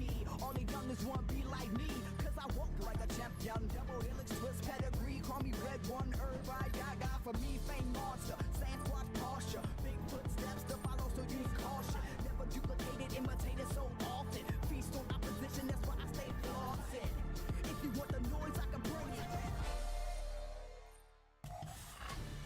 Unleash the breach. The team is ready to take on Cloud9 New York, and both squads are sporting 2-1 records so far in Major 2. You have to think whoever wins this, good chance of finishing top 6 or at least in a winner's bracket come Major 2. Maybe. On the side of Boston Breach, though, when we talk about them, like, this could be a really tough matchup for them. This is one of those series where they could easily get caught slipping, coming off of a Game 5 loss to Toronto Ultra, where S&D has not been their favorite. Let's talk about the breach here, because Toronto Ultra got 3-0'd by this Cloud9 team. So what do Cammy, Purge, Awakening, and Snoopy have to look out for today, and who is the star to watch? Last time you put the spotlight on Awakening. Yeah, the star is Snoopy. Obviously, I so love to big wake Purge all the time, but Snoopy's been unbelievable. I mean, you look at his statistics, like a 1.12 in our hard point on the season. They have an incredible map pool in that game mode. They're a top 4 HP team if you look at the season as a whole. Really, when they lose, though, it comes through the 2-3-5. That's what happens to them. Game 5 losses have been tough for them as of late. All right, Allie, what do they need to clean up? For Boston Breach, they need to focus First Bloods when it comes to this specific matchup because their S&D has been failing. Okay. And they also need to take a look and go back to their old ways when it comes to the attack because they've dropped down severely. Cloud9 could use a 3-1 record. Let's see the roster. And talking to Sib, he said at the start of the season, it was blurry. Now the roles have been defined. They showed us this against Toronto, but then against Vancouver, it was a bit of a sloppy series towards the end. Do you expect them to be a little bit cleaner today, Nameless? I mean, they played Vancouver the closest we've seen of anybody so far, right? And for them, yeah, I mean, you got a 3-0 versus Toronto, 3-0 versus Vegas. Sib, a huge step up. If you're going to criticize him so hard from stage one, you got to show him his love now. Leading the team in damage at 3.4K, a hard point with almost a 1.2. He has been him since the change that he mentioned in the interview. Having attached, play more objective-minded, play in and around the hill, and allow me to go out and play aggressive and push out those cuts with my SMG. Him and Mac have been unbelievable this stage, and that's a recipe towards hardpoint success. In the last matchup, Sib dropped a 1.23. Can he put up similar numbers against Cammy when he's been shooting the way he has? I don't see why not. Yeah. Maps and modes for the day, Allie. You tell me who's dropping the most kills in our first hard point of 2. I have a feeling we're going to see Game 5, so let's get all the way through a triple dose of Hacienda. That might be Purge if I'm looking at Hacienda map number 1, but I think this is a battle across the board for both of these teams. They have kind of mid-deep map pools where they're comfortable across the board, but they don't have anything that you can guarantee as a win. So I feel like both teams are comfortable with this map. You like the Purge pick, in? I want to go to kills first here. I'm going to go Snoopy, most kills. Hasi. Okay, keep going now. I just wanted to say the controls, whoever wins that wins the series to me. Both these teams have been so iffy in that game mode. And it's like question marks going in my head because all these guys in this lobby love playing for kills for the most part. So you would expect them to be good at control. I don't know what to do. Both teams got some 3-0s. Who's been hotter recently? This is a tough one, huh? I'm going with Sib Swagger. His interview sold me. You I'm wanna going beat me so Cloud9 bad. You wanna to beat me so start bad. the day. Yes, I want to beat you so bad that I went first. Go ahead. I said you want to be me so bad because I'm going Cloud9 New York as well. Cloud9 New York. B, not beat. Last time was 2-3-5 Cloud9. It ain't happening again. Purge is gonna spawn in, search and destroy. Boston, get it done. Don't let me down, bro. He's going Boston back to They've back. let you down a few times They've now. never let him down twice in a row. Them and Optic have been I feel like selling they have. my picks. I feel like they kind of have. Are you worried at all, though? Like, as soon as you said that, what were you most nervous about?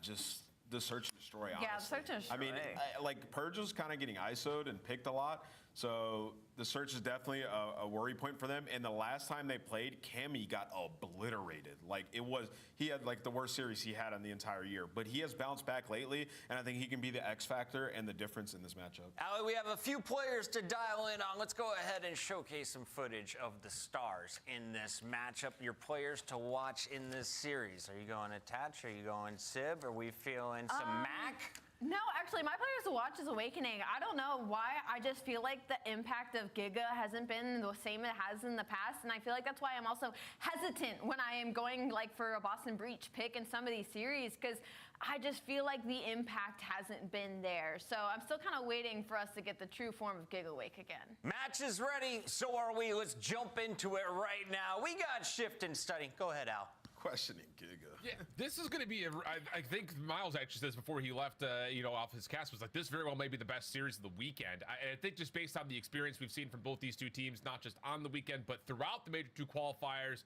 I think we're in for a good one, Jay. Oh, yeah, we definitely are for a good one. This is those squads that are around that middle pack area. We don't really know if they're going to be 5th or in that 7th spot. They can just square up with each other every single time. So without question, in my opinion, this is going to be the best matchup that we have on the day. We're most likely going to go at least 4 maps because the last 2 series, quick 3-0s. Yeah, it definitely could be that way. I mean, again, it's just kind of hard to fish, especially when we're looking at the map series layout. The 3 Haciendas, I won't say are a tremendous surprise, although I think the only one that I look at in the mix of the 3 would be the Hacienda Control being part of the picture here.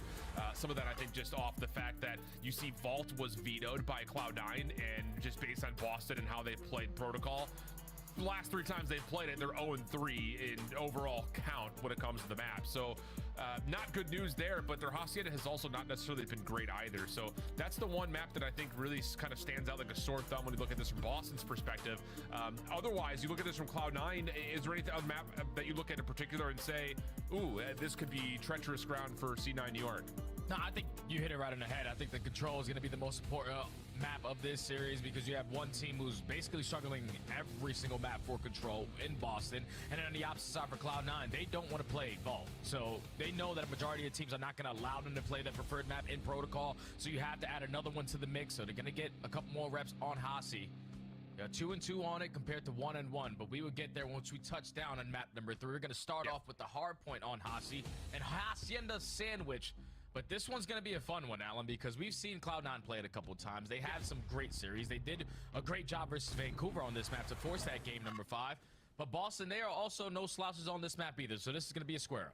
Yeah, Boston's played it every single series so far this week with qualifiers. They're putting in the work, and it's paid off to this point. Only a 2-point loss to LAG, and that was in a near dramatic comeback fashion. So see how things unfold. Both of these 2 squads have definitely utilized this map in the past, but the average margin of victory for both teams has been about 20 points, so expect the barn burner here, although Cloud9 are off very quickly for first 4 kills going their way.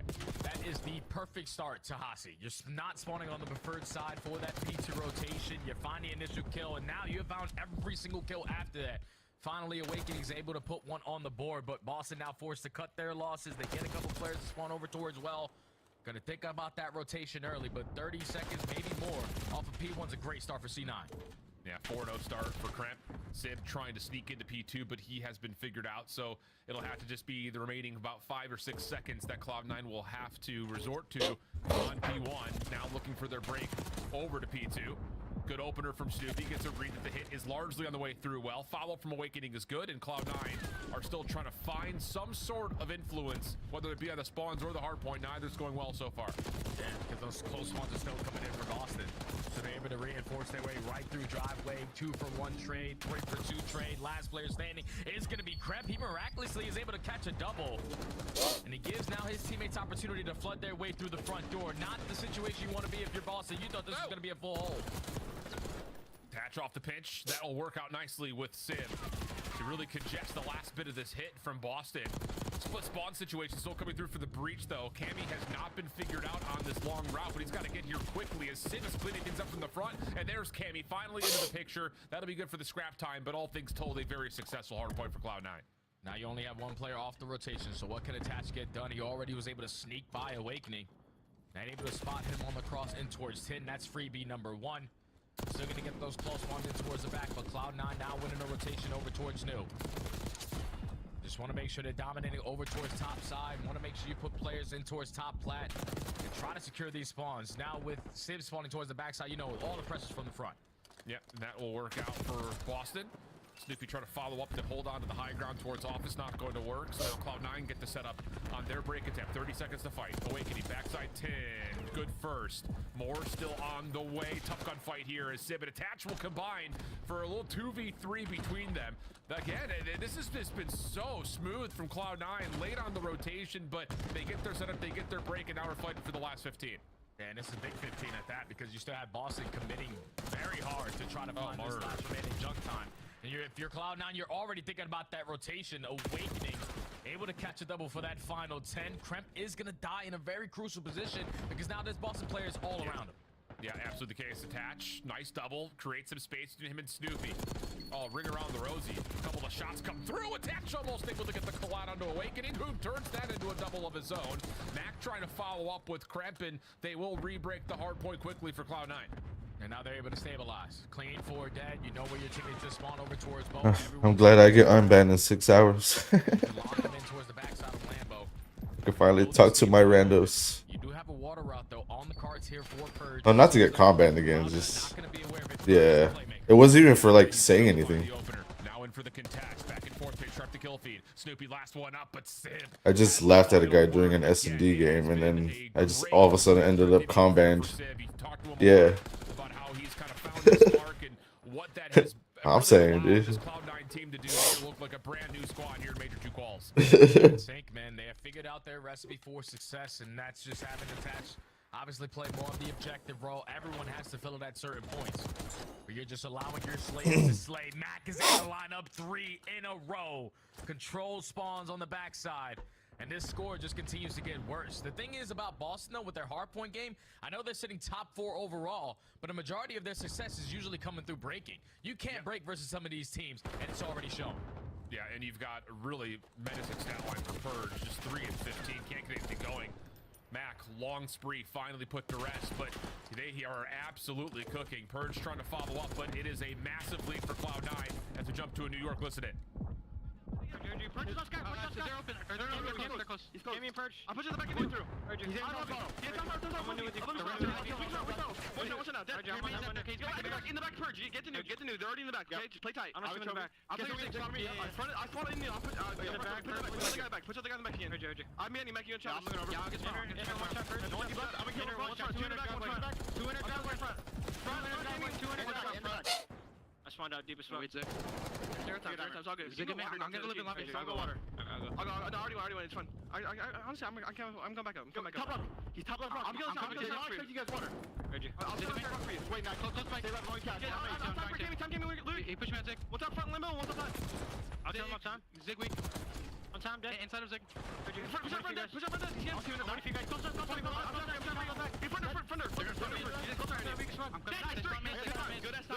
Look my Zig. I'm reloading. All in the back. Every Zig is well. I'm pitching for all lobby. I'm in the back then. Two one back. I'm gonna drive. Average Zig now. I shot it for you. The back. I'm in the back. Cammy first. I spawned in front. I spawned well. You and you, Dante. Heard you. I got you. I'll see money. I'm saying weak. Shut front. Let's go well. I'm missing one. Awakening's in the back now. He's gonna be L or something. Alright. You want to I'm here with you? You want to? Let's go office. I'll me Awakening dead. Nice. I'm one time. Just get bang time. Nothing barrel. Two secret. I'll get one. Gotta be Ivy. I'm trying Ivy.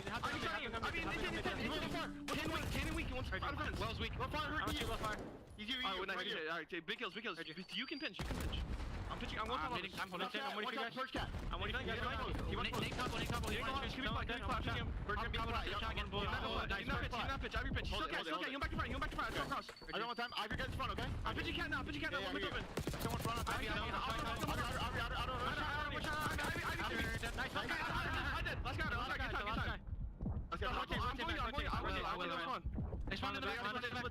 I'm watching you.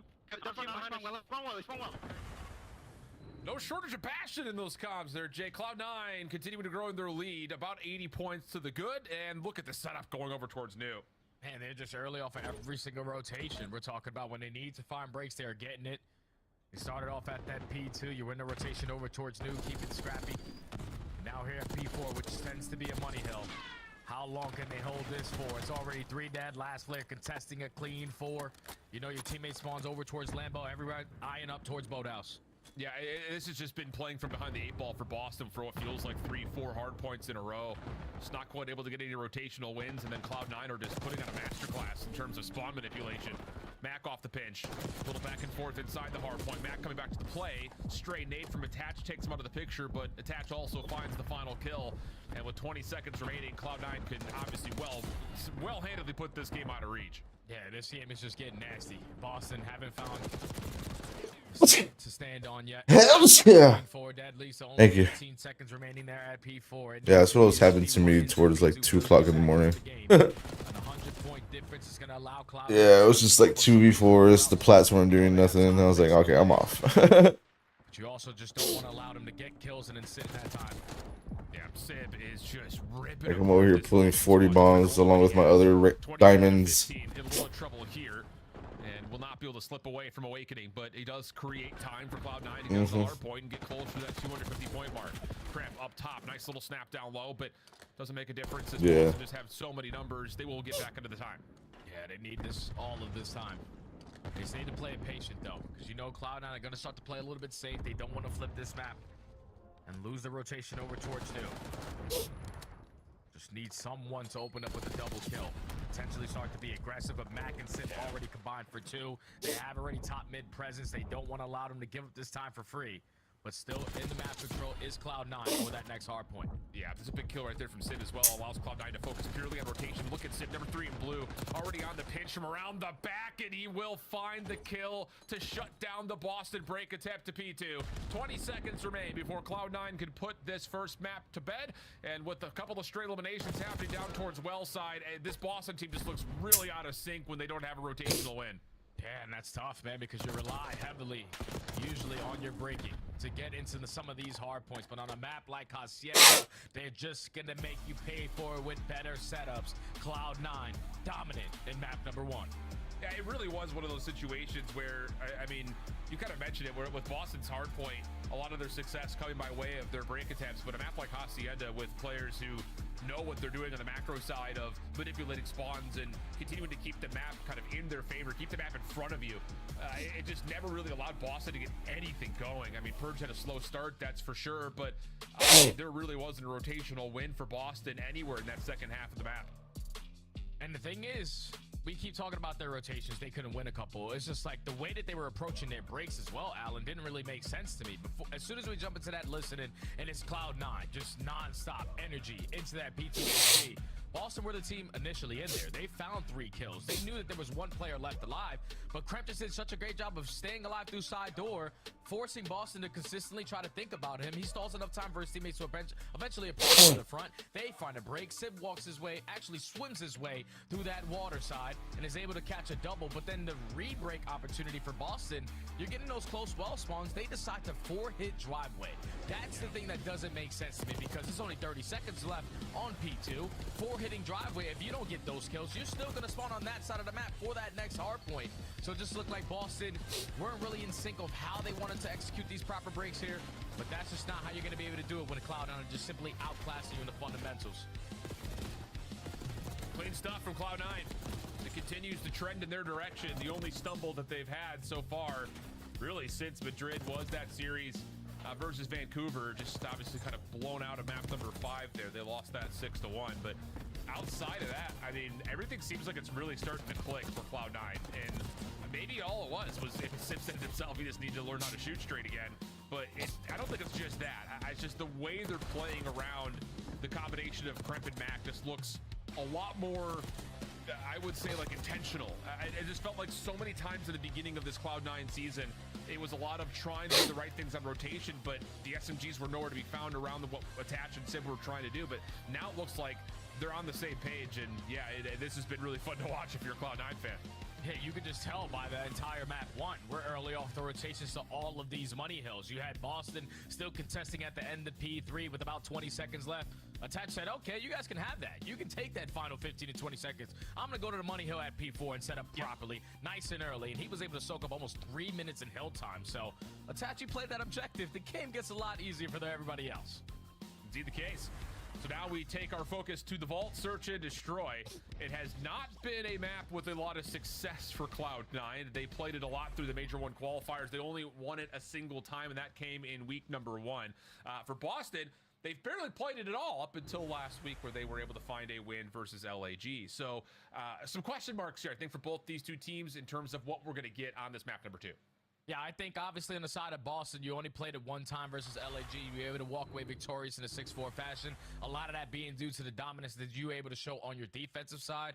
Basically 100% every single time they needed to retake one of those bomb plants, they found it. Attacks is what they need to work on, and that's the same thing that Cloud9 needs to fix on their Vault, Search, and Destroy. We're talking about being dead last in first bloods on your attacking rounds, which isn't pretty good because you know a lot of that is going to be usually in the first 5 to 10 seconds in towards that A site with your SMGs. But then even when they get the bomb planted or even when they find the first kill, their post-plant situations aren't really the best. When they plant third most on the map, Alan, that means you have a lot of reps. You're getting the bomb down a majority of the times, but every single setup that you have tried to throw at them are easily getting broken into. So what kind of adjustments Cloud9 have made so far in their Vault S&D, we're gonna have to wait and find out. Yeah, you can actually extend that conversation point to the Search Destroy at large for Cloud9. I mean, just on active maps, they're 4th in overall plant percentage, but they're 11th in the league at post-plant win percentage, so the objective focus has not necessarily been there. The odd thing is, though, the other side of things, they actually let the bomb get planted the most in the league, but they're in the top half in terms of being able to successfully retake. So there's a level of, again, 6 of one, half a dozen of another, where you're getting the bomb down a lot, not being able to successfully hold it, allowing the bomb to get down a lot, but being able to successfully retake it. So a level of, I think, focus needed on these post plants, especially considering that we are expecting the bomb to be planted pretty often on Vault Search. Yeah, this is usually what the map turns into. Head bashing towards the A site. Let's get the bomb down. Let's play our post plant scenario. And this is where I want to talk about Boston Breach's Search and Destroy, because everybody keeps saying like they're not really a good Search and Destroy team. Like they should be a lot better in that mode. But watching them yesterday in their series, in that map number 5 on Skyline, where they ended up falling short the way that they did versus Ultra, it's just the early round setups from Boston, in my opinion. Because I'm sitting there watching, and it's a lot of individual players trying to make plays. Like Purge multiple times getting caught off guard. He had 4 first deaths yesterday. You don't really want to start a Search and Destroy like that as a team. Like you want to rely on teamwork, and then when you need to make those mid-round adjustments, when you start to catch some timings, depending on what people are seeing on the map, that's when you start hitting these individual routes because it can catch them off guard. Yeah. It's just you can't start off these SD maps trying to make individual hero plays. And I think that is kind of the categorical way of talking about Boston, is they live and die by their first bloods. Whether they get them and then they win the round, or they lose them and they lose the round. It really doesn't feel like there's much of a level deeper than that. But outside of this matchup, got to keep in mind that this will be our final weekend of Major 2 qualifiers before we take a bit of a break and we up the stakes a touch. Minor 2 will be happening this upcoming weekend, next weekend. And this is where the tournament will stand. I'm actually kind of keeping my eye on Cloud9 versus Minnesota. Based on how both these two teams are playing, that should be an absolutely thrilling first round. Boston, on the other hand, will have to go up against a red-hot Surge team thanks to the introduction of Neptune to the roster. And, of course, our top 4 teams are, for the most part, looking solid. Toronto maybe a little bit the shakiest of the 4 so far. Any other thoughts you've got about that bracket before we jump into map 2 here, Jay? Hey, man, one of those green teams in that first matchup will get a W. That's all I want to say, Alan. All the green teams right now are tending to struggle a little bit. Someone's got to turn it around. That's fair. I know Reddit has already started to find ways to create panic. Hey, Vegas got a map. Remember that, Alan? Vegas got a map. I think we casted that, didn't we? Yep, yeah, we did. LAT 4 underground, bottom skyline. Yep, I remember that. Bang. All right, here we go. Let's see what we get for map number 2. Looking at the difference between map 2s and map 5s, Cloud9 have not been the iciest squad, to say it plainly. 1 and 5 in their map 5s. Them and LAG are near the bottom of the leaderboards when it comes to being able to clutch up in 5 map situations. But that is, again, a conversation we'll hold for another time as Mac is already getting to work on the post plan here today. You already have players, though, in towards bottom vault, ready to contest it, but Mac has to win a big one-on-one gunfight. Turns that one now into a 3v2. Cammy and Purge left to clutch on up. Yeah, really like this post plant from Cloud9. Initially, it's just Mac inside the bomb site, but then a re-wrap back over through mid allows Kremp to help out. Nice shots from Cammy. Gives himself a chance to isolate a 1v1 down low. Pistol out for it, and the SMG just too strong. Cloud9 successful in their first post plant. Yeah, biggest kill of the round without question is Max one-on-one. He's able to find one before dropping. But doesn't even end up dropping. He just allows that other teammate not to play for that trade because Mac wasn't weak. But then that basically secures the round. Because if you allow that bomb site to get away from you and Boston to just bombard their way on in, you didn't really have a lot of angles to approach the defuse just in case they were going to hop on it through pool. But Mac plants the bomb. Mac finds the kill. Mac secures the round. Yep. Kremp was the player up top in Vault that was able to assist to make sure that trade didn't come through as well. So again, that little duality between the two working out nicely. Stun over the top to the balcony will hit. Information here for Cloud9 as they sprint through mid-map. Oh, and Cammy's got absolutely no idea. So now you've got an opportunity here to try to contest this post plan for Cloud9. Awakening does give up his positioning, but he also finds a kill, makes it a 3v3. But Mac knows we have the numbers in towards the site. Let me just fly on in. Now Awakening left in a 1v3. He's on it, though. Yeah, and Awakening is not going to get here to touch this and check in time. Attach stepping in, making sure that the diffuser stays safe, and Cloud9 looking really solid here in the first 2 rounds. Love the idea on both the little passive offensive setup, followed up by this really aggressive push through mid on the defense. Yeah, Tone setting around right there on the defensive side. I think both SMGs were able to catch the timing though on Awakening, who was over towards B Street because he was sitting on the magic tree, looking through his mid lobby. But as soon as he turns right, they double push through and are able to find that first blood onto Cammy. Successful on the retake. Mac just flying in, finding a double. Allows Cloud9 to go up comfortably 2-0. Yep. As they go back on the attack. Similar look here, except that Kremp is going to help out by playing aggressive through Vault stairs. Boston just kind of swarming in the upper hallways. Sib playing in an aggressive angle through palms. Attacks the first one to drop. Sib has to make use of this position, but just does not expect that they're the 3 branch members that are there. Kremp for one. Mac trying to step away. Here comes the retake. Oh, Mac's just going to give it up. He knows that he's going to get bombarded. Simply outnumbered. I don't know if they fixed that hopper, but Snoopy's just going to stick it. Oh, but Kremp this route. No, not going to quite get there in time. Tries to alert Mac that he's on for the defuse, but Purge gets the read, finds the pistol kill, and Boston are on the board. You can see, like, that round right there for Cloud9, it worked out the way that they wanted to. You were able to pull a couple players from Boston on the defensive setup from that full side because they were able to spot Kremp as he dropped in through bottom ball. Then once they find that kill, Sib was going to be their safety net. Just a little trigger happy there for that first kill. Turns that corner, and all of a sudden there's 3 Boston players playing for you. And they just simply get outnumbered in the site. And they're able to put one on the board. Yeah, just a lot for Sib to tackle through that backside palm. So Boston get away with their defensive setup. Now it's just down to can they find a response here on the attack. Purge untouched. And, oh, this is because Cloud9 wants to try to challenge this through the bottom side of Vault. Snoopy working with him, though. Wins out on the trades. And Awakening trying to get a little bit of a 1v1 here. Going to be overwhelmed from behind, and now that's going to turn into a 2v2. A little bit delayed on this plant as well for Boston. It's beautiful played right there from Cloud9 to isolate onto Awakening. And now they have the info. Okay, bomb goes down there. They're most likely double stacking in towards the site. So you're running around as an army of 2 trying to retake your way through pool. They're getting a lot of info. Okay, no one's outside. They got to be in. Yeah, they haven't seen Cammy yet. but I believe Sib may have just seen the butt of the rifle from Cammy. Attach, unfortunately, gets the shots in to take care of Sib, but on the transition, Attach clean with it, not allowing Cammy to reposition. And that'll turn into a third round for Cloud9. And it all starts with Sib flying in, has that Jacko in hand, is able to find that first kill before Attach puts bullets in the backside. But then in a one-on-one, Cammy knows that eventually I probably have to take this chow here. Don't want to get bad timing, but by the time he commits it, Attach is able to pepper him up with a couple bullets, have him a little bit weak, switch to the pistol for the hot swap. Miss Docile streaming right now. For Cloud9, a 2v3 clutch allows him a 2-round advantage. Yep. See if Boston In a minute. Get this thing back into more level terms. Not going to go for the upper balcony play this time. Instead, it's going to be pretty much a 4-man stack here at mid. Kremp is the one watching up top. Mac has not tried to play in for a plant yet, and he's going to read that Boston will try to contest this the whole way through. And now you start to wonder, what does Cloud9 have cooked to try to find some sort of an adaptation to this?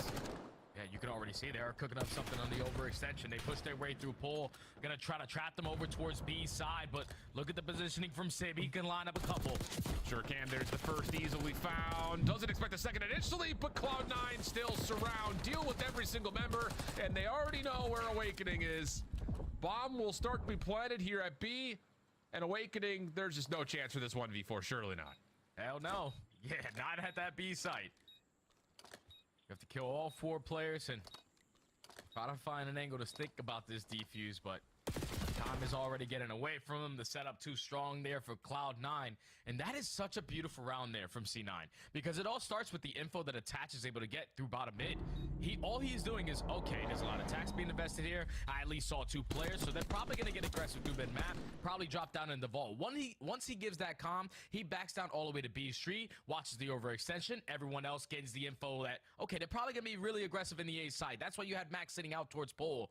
But then once they see, okay, there's 2 people inside, let's just push their base. And Sib is able to get behind enemy lines for that first blood. Everyone else just collapses. And Cloud9 starting to pull away now. Yeah, looking really clean. 4-1 the count. Up and over, right back into the site. Both SMGs here for Boston. Trophy system to support them as they get to work on the plant. Quick play over towards Pool, though, for the defense of Cloud9. They will take this position over. Trophy system also seen and deleted. A couple of toes tagged by Sib. Attach working with him at the crossfire, but he actually tried to commit on in. Mac trying to force the issue. He finds the first. Sib gets another, and now it's just down to where is Cammy. And he's playing poolside. Hopping for the defuse. No angle at it. Sib a couple of shots out. Cammy just trying to get the damage in, but the defuse is stuck the whole way, and Cloud9 are on 5. Like, is Cammy ever going to get active? Like, on the pinch or anything? He knows that there's nonstop pressure over towards Bull, but he just waits for all the action to go down eventually for him to wrap back and try to assist his teammates. It's just too bad there's no teammates to try to help out. The angle of the bomb plant allows C9 to just simply stick it, watch over. You had Sib making sure no one was dropping in towards Vault. But then once you get the info, shoulder, stick the defuse, clean around right there from Cloud9 on the retake. It just feels like Cloud9 are getting such an easy read on Boston overall right now. Quick onto the plant once again, go Cloud9. Pretty default on this setup for Boston, and they will not be able to challenge this anytime soon.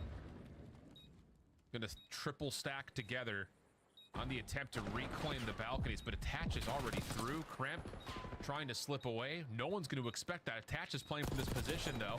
He's going to find the first, has a chance to challenge the pool over here as well. Doesn't find the player behind him. So hold on, Boston have numbers, but Awakening just dealt with that range, and Attach actually slips away from the intended lead and takes care of Snoopy. Oh, mercy. Purge, last one left. 1v2, no way, no sir. 6-1 to search. Cloud9 smoking Boston. Oh my God, like, I don't know what's going on so far with a couple of these middle of the pack teams so far in Major 2 qualifiers, but they have just found what they were looking for. Like the fact that C9 are making these adjustments the way that they did in Search and Destroy, because all I hear about when I talk about Cloud9 is, if Kremp is dead, he's not. If Kremp is dead, you're not going to win Search and Destroys. That guy does everything for the team. But everyone played a part in that map right there. Attach had his moments. Obviously, Pops 3 in that final round. I don't know why Snoopy took such a long route to try to locate where Attach was, to where you allow Attach to not only find another kill onto your teammates, but then also take care of you as well. They just simply outclassed them on this map. They gained the info early on, completely countered them in certain aspects, but I think you hit it on the head, Alan. They just were ready for everything that Boston were going to have thrown at them. But now Cloud9 up 2-0 in a dominant fashion. Wow. This has been electric from Cloud9. And, you know, we're starting to see not only what this means in terms of Sid being, you know, kind of more stable onto the roster, but this feels like the roster we would. That's how it always goes. From day number one, and I think that leads to some very dangerous prospects as we continue into the minor, and of course the rest of Major 2 qualifiers. But let's get the reactions from the desk, because this has been one-sided as hell. You gotta win one, Boston. Before the minor, you gotta win one map. I don't think you're coming back in this series. I'm not ruling it out, but Cloud9 is looking hot. And if you are an Attach owner in fantasy, feeling good. Stock is at an all-time high. Yeah, he's doing it all. I mean, the guy had almost 3 minutes on that map. Number one goes off in the Search and Destroy, and that's a map that they desperately needed in Search and Destroy. Was this vault 1 and 4 coming into it? We know that Cloud9 have been working on all areas of their game. Yep. And as Jay mentioned, like if it wasn't Kremp, then nobody was doing anything. Everybody's so active on this one. When the information comes in, they know where to pounce. And you see Mac just dominating this bottom vault. Purge getting caught when they need to catch him. Like, Boston's been a different team, guys. Yeah. Like this Boston team, just the playmaking ability. It's declined.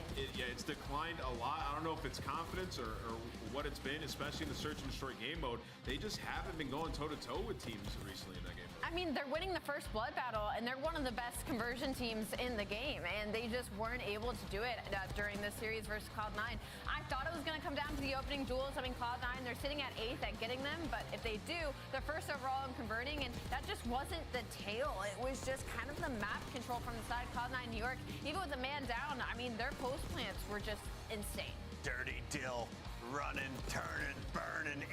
8-3. Mac gets off to a 5-0 start, including some plants. Cloud9 is rolling up 2-0 on match point, leading into control. If you look at Boston, they look a bit defeated in the cameras. Yeah, I mean, how are they in this game mode, though? I mean, they're not good at control. That's concerning. We're looking at another potential 3-0. Like, is this Friday all over again? What is going on?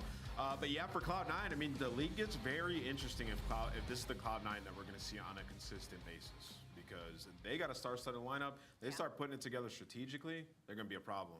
Allie, you said Purge was going to drop the most kills in game one. He had about 13 towards the end of that game. Is that the conclusion you're drawing today? It is not the conclusion I am drawing, but I am going to draw literally the break-off of this first hard point is the cleanest Hacienda break-off I have ever seen, and also set them up for so much success for the rest of this map. So let's hop right into it. We're going to open up this mini-map, and what works out so well here for Cloud9 is just the fact that they accidentally completely counter Boston here. So Cloud9, this is the absolute opening break. They're going to send everybody towards this right side of hallways. Boston Breach is going to mirror them on the other side.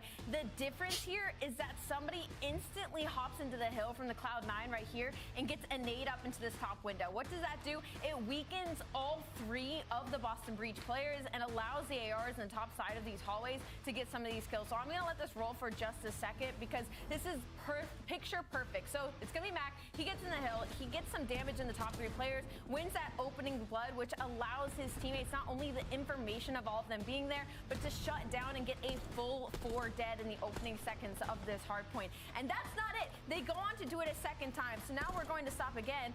Everybody's down the side of Boston Breach. Obviously, we're talking about professionals here. They understand how these spawns are going to work. Boston Breach is going to spawn out towards fences. Number 3, already set up for these kills. And number 1 is going to play this backup in case anybody spawns back here to try and hit what will be a pinch onto this P1. And they get a second wipe for the side of Cloud9.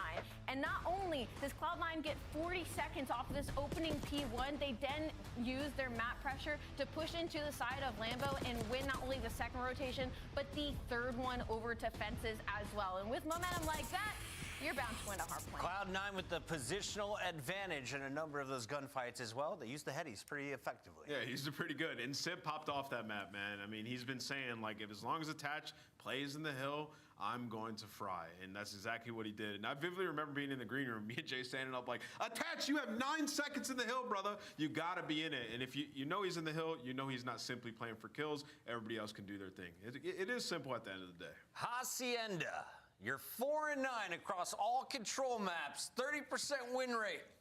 I think we're going to a game 4. Boston, let's get weird. 4-9? You think they're going to a game 4? I don't know. It could happen. I don't know. It's feeling bad odds. I'm feeling it though. Double down. Do not take this guy. You're allowed to feel whatever you want to feel, Chris, and I don't mean that with any sort of pause. That's a pause right there. I got Jay Wheat there. What are we talking about? Jay, Hacienda control. Let's get into that conversation before I get myself fired. Yeah, Hacienda control, it should be a fun one, brother, because on one side, obviously, neither one of these squads really like to play it a lot. If you are C9, you have to start to add this to the map pool because of how bad you guys are at Vault. You're not going to get protocol every series. The good thing is you do have a couple reps on it. And the biggest thing that I look at with them on their Hacienda control is the fact that they have a lot of objective focus. On the opposite side for Boston, they get outslayed on both the offenses and the defenses. And they don't really average a lot of segments to their Right, sitting and standing still. A lot of time to even work some of these plays. So they just probably are going to have to figure it out. It has to start with the killer. Yeah, I think that is part of it. Is we just need to see some signs of life right now because Boston's getting absolutely smoked. I just have not been able to do anything like we talked about. I have no idea. Throughout the entirety of the Hacienda hardpoint, and then never really holding a candle what Cloud9 was throwing at him in the search and destroy. So here we go. Boston starting off on offense. This would be a prime opportunity in time to just get the guns hot and just start finding some momentum. You already see the approach for Boston. You want to attack over towards Seeker. You want to try to be the aggressor. Start off initially over towards B, but Sid lines up a double frag. Sid lines up a 3-piece, and that's a clean 4 dead, all map control, and now you're trapped. I mean, that's just one of those kind of day one things here when it comes to Hacienda control. We know for a fact that the battle is going to ensue topside fire, and it's just a couple of pre-fire shots and then a nade just lands right in your back pocket. And Cloud9 are already packing the pain onto Boston. And, well, there's an exit starting to come through the middle of the map here. Attach is mostly focused on what's happening over towards the B point. He's being a little bit challenged from 2 sides at once. So there we go, 3 for 1. And Boston will have an opportunity to stop the clock at B. Oh, but Sid finding that kill makes the rest of the Boston players who are on that B point have to focus him. Awakening is 1 shot. Snoopy able to finish that kill on the Sid. This should allow his teammates now off the respawn to retake with ease before that first segment gets complete. Only 28 seconds to go, still in round number 1. And Boston have decided to just hop A to pause game clock. Yeah, have to have it. Sid looking to try to open something up in the corner. Long range shots to Awakening. Those are feisty. Cramped the one, able to benefit though for 3 in a row. Clock will continue to tick, and he knows he's got Awakening on the other side of the hallway, but the AR too strong at that range. Mac trying to follow up, stopping the pinch from happening. Now a little dance with Snoopy, and the overwhelming pressure of Cloud9 continues to just steamroll the Boston breach. Down to 10 seconds, Boston stuck in spawn. Yep, you have no chance in this round. You cannot come off the respawn with only 7 seconds left and think you can pause the game clock. You have just been steamrolled here in round number 1, and Cloud9 are just continuing their hot streak so far in this series. Only allow 1 segment to get away from them, and that could be pretty easy to make up for on a map like Hasi. It's just, Boston don't look ready for this matchup right now. Hell no. Yeah, it's just one of those things. It's just like no one's really hanging with the tempo, the speed, and just the overall precision that we're getting from Cloud9. We're on the other front. All 4 players are smoking. As we take a look at the other side of this break-off, again, you know this battle over towards... whoa, okay. Oh, we're running into the nades. That's unfortunate. Okay, I was about to say, the other side of this break-off, and it just, everyone gets stuck in that hallway, Jay. It's just, New York have such good manipulation of the space. Yeah, it's just tough, and you know, the biggest thing about control is your initial break-offs. If you go 4 dead off the rip, then you're going to waste a lot of time just simply working out of your base. You cannot afford that. There's one thing you'll learn in ranked is not a lot of people know about blocking. Offense of their own. Boston able to find 3, but Kurt responds with 1 to maintain a little bit of this map control that he has. Yeah, Awakening playing over towards Rock side. You're going to have Purge up top where Kremp is located. Cloud9 will very patiently make their way in towards Secret Hall. As Kremp found a route here, sure looks to have catches Cammy by surprise, and now he could just jump into the B zone, put a pause in the clock, and look at the quick spawn from Well here. Cloud9, all eyes towards B. Everybody walk towards the backside of Plat. You already have players in a position to contest it in Sib. He's able to find one. Kremp flies on into 10, finds another. So you have the 3v2 numbers advantage. Just got to locate where the hell the rest of everybody is from Boston. At least you know now. Awakening last player towards top. Plat, the team shot's good enough. Second segment locked. And you got a pinch on the way from Kremp. Yep, he'll find one up top. Not going to be able to get into the mix for the second initially, but then just comes right back into the fight as soon as he's called upon. Last 1v1 for the B zone. Purge dealt with this Sib. Oh my, 12-4. Now off the reload. Gonna find kill number 3 in a row. And you've already got Cloud9 on AJ. I mean, oh, mercy me. Cloud9 showing no respect to Boston. Yeah, this is getting nasty, man. Boston need to be able to stop the bleeding. The only one that can do something about it is going to be Snoopy. He gets taken care of. That's already a 3 dead, a double stack, making it Kind of crazy, dude. Sib's actually popping off. There's no way in hell C9 lose this round. Awakening gets the first chance to maybe contest from Snoopy, but no, not gonna happen. And Kremp roars in the player cams. Cloud9, I mean, wow. Is this one of those things you look at how they've played in the first 2 weeks of qualifiers and say that this team's looking like a contender all of a sudden? Yes, without question, with the way that they're playing. We're talking about they were struggling in hard points because they couldn't find And people said they needed the team change. Okay, we need to put a lot more focus on our objective play. They win the first map by 100. The adjustments on the Vault Search and Destroy, which is a 1-4 map on the season for them, they basically played that one perfect.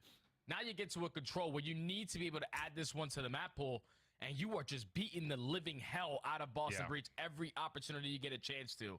This is the Cloud9 we were expecting in the beginning of the season. Obviously, they go through a rough patch. You got people talking about players potentially getting dropped, but I'm happy that they stuck with this roster because these results are insane. Yeah, they figured it out without question. Makes you kind of wonder how good is this Vancouver team if they were able to somehow beat this Cloud9 squad.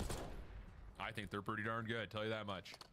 Boston fighting for their lives out of spawn here in round number 3. And it just feels over. I love when that happens. I don't know how else to say it. This just feels like Boston are just... I'm back, Kobe. All of a sudden, you see it come back like, the fuck? For a team push here, because they keep on getting isolated in this gunfight. You're consistently having to turn around because all the map control is still in favor of Cloud. I hate it when I think like I bank it to a door and like into a room, and it just comes back to the door. Still, you have players from Cloud9 in Like the fuck, dude. Really not let you out your base for free. Yep. Stun will land onto Kremp on 6 in a row. Purge the one feeling like he wants to try to test this as there's a team kill and an elimination from Attach, and that's just the game right there, brother.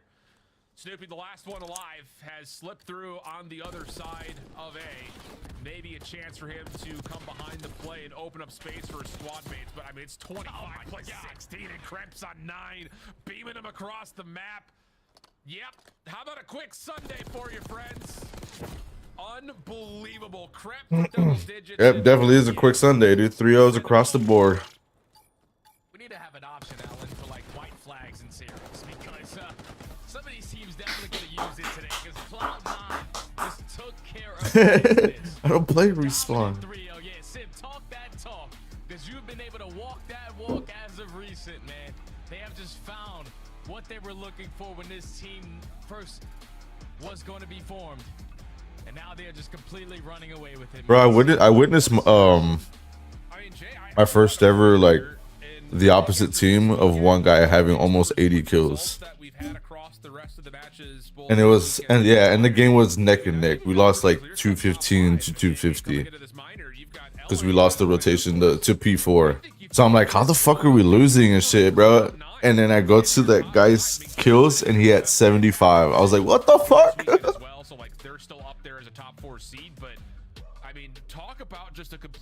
Like, because like I had 50, my teammate had 50, one had 40, and one was like barely like 30s, like 31, 32.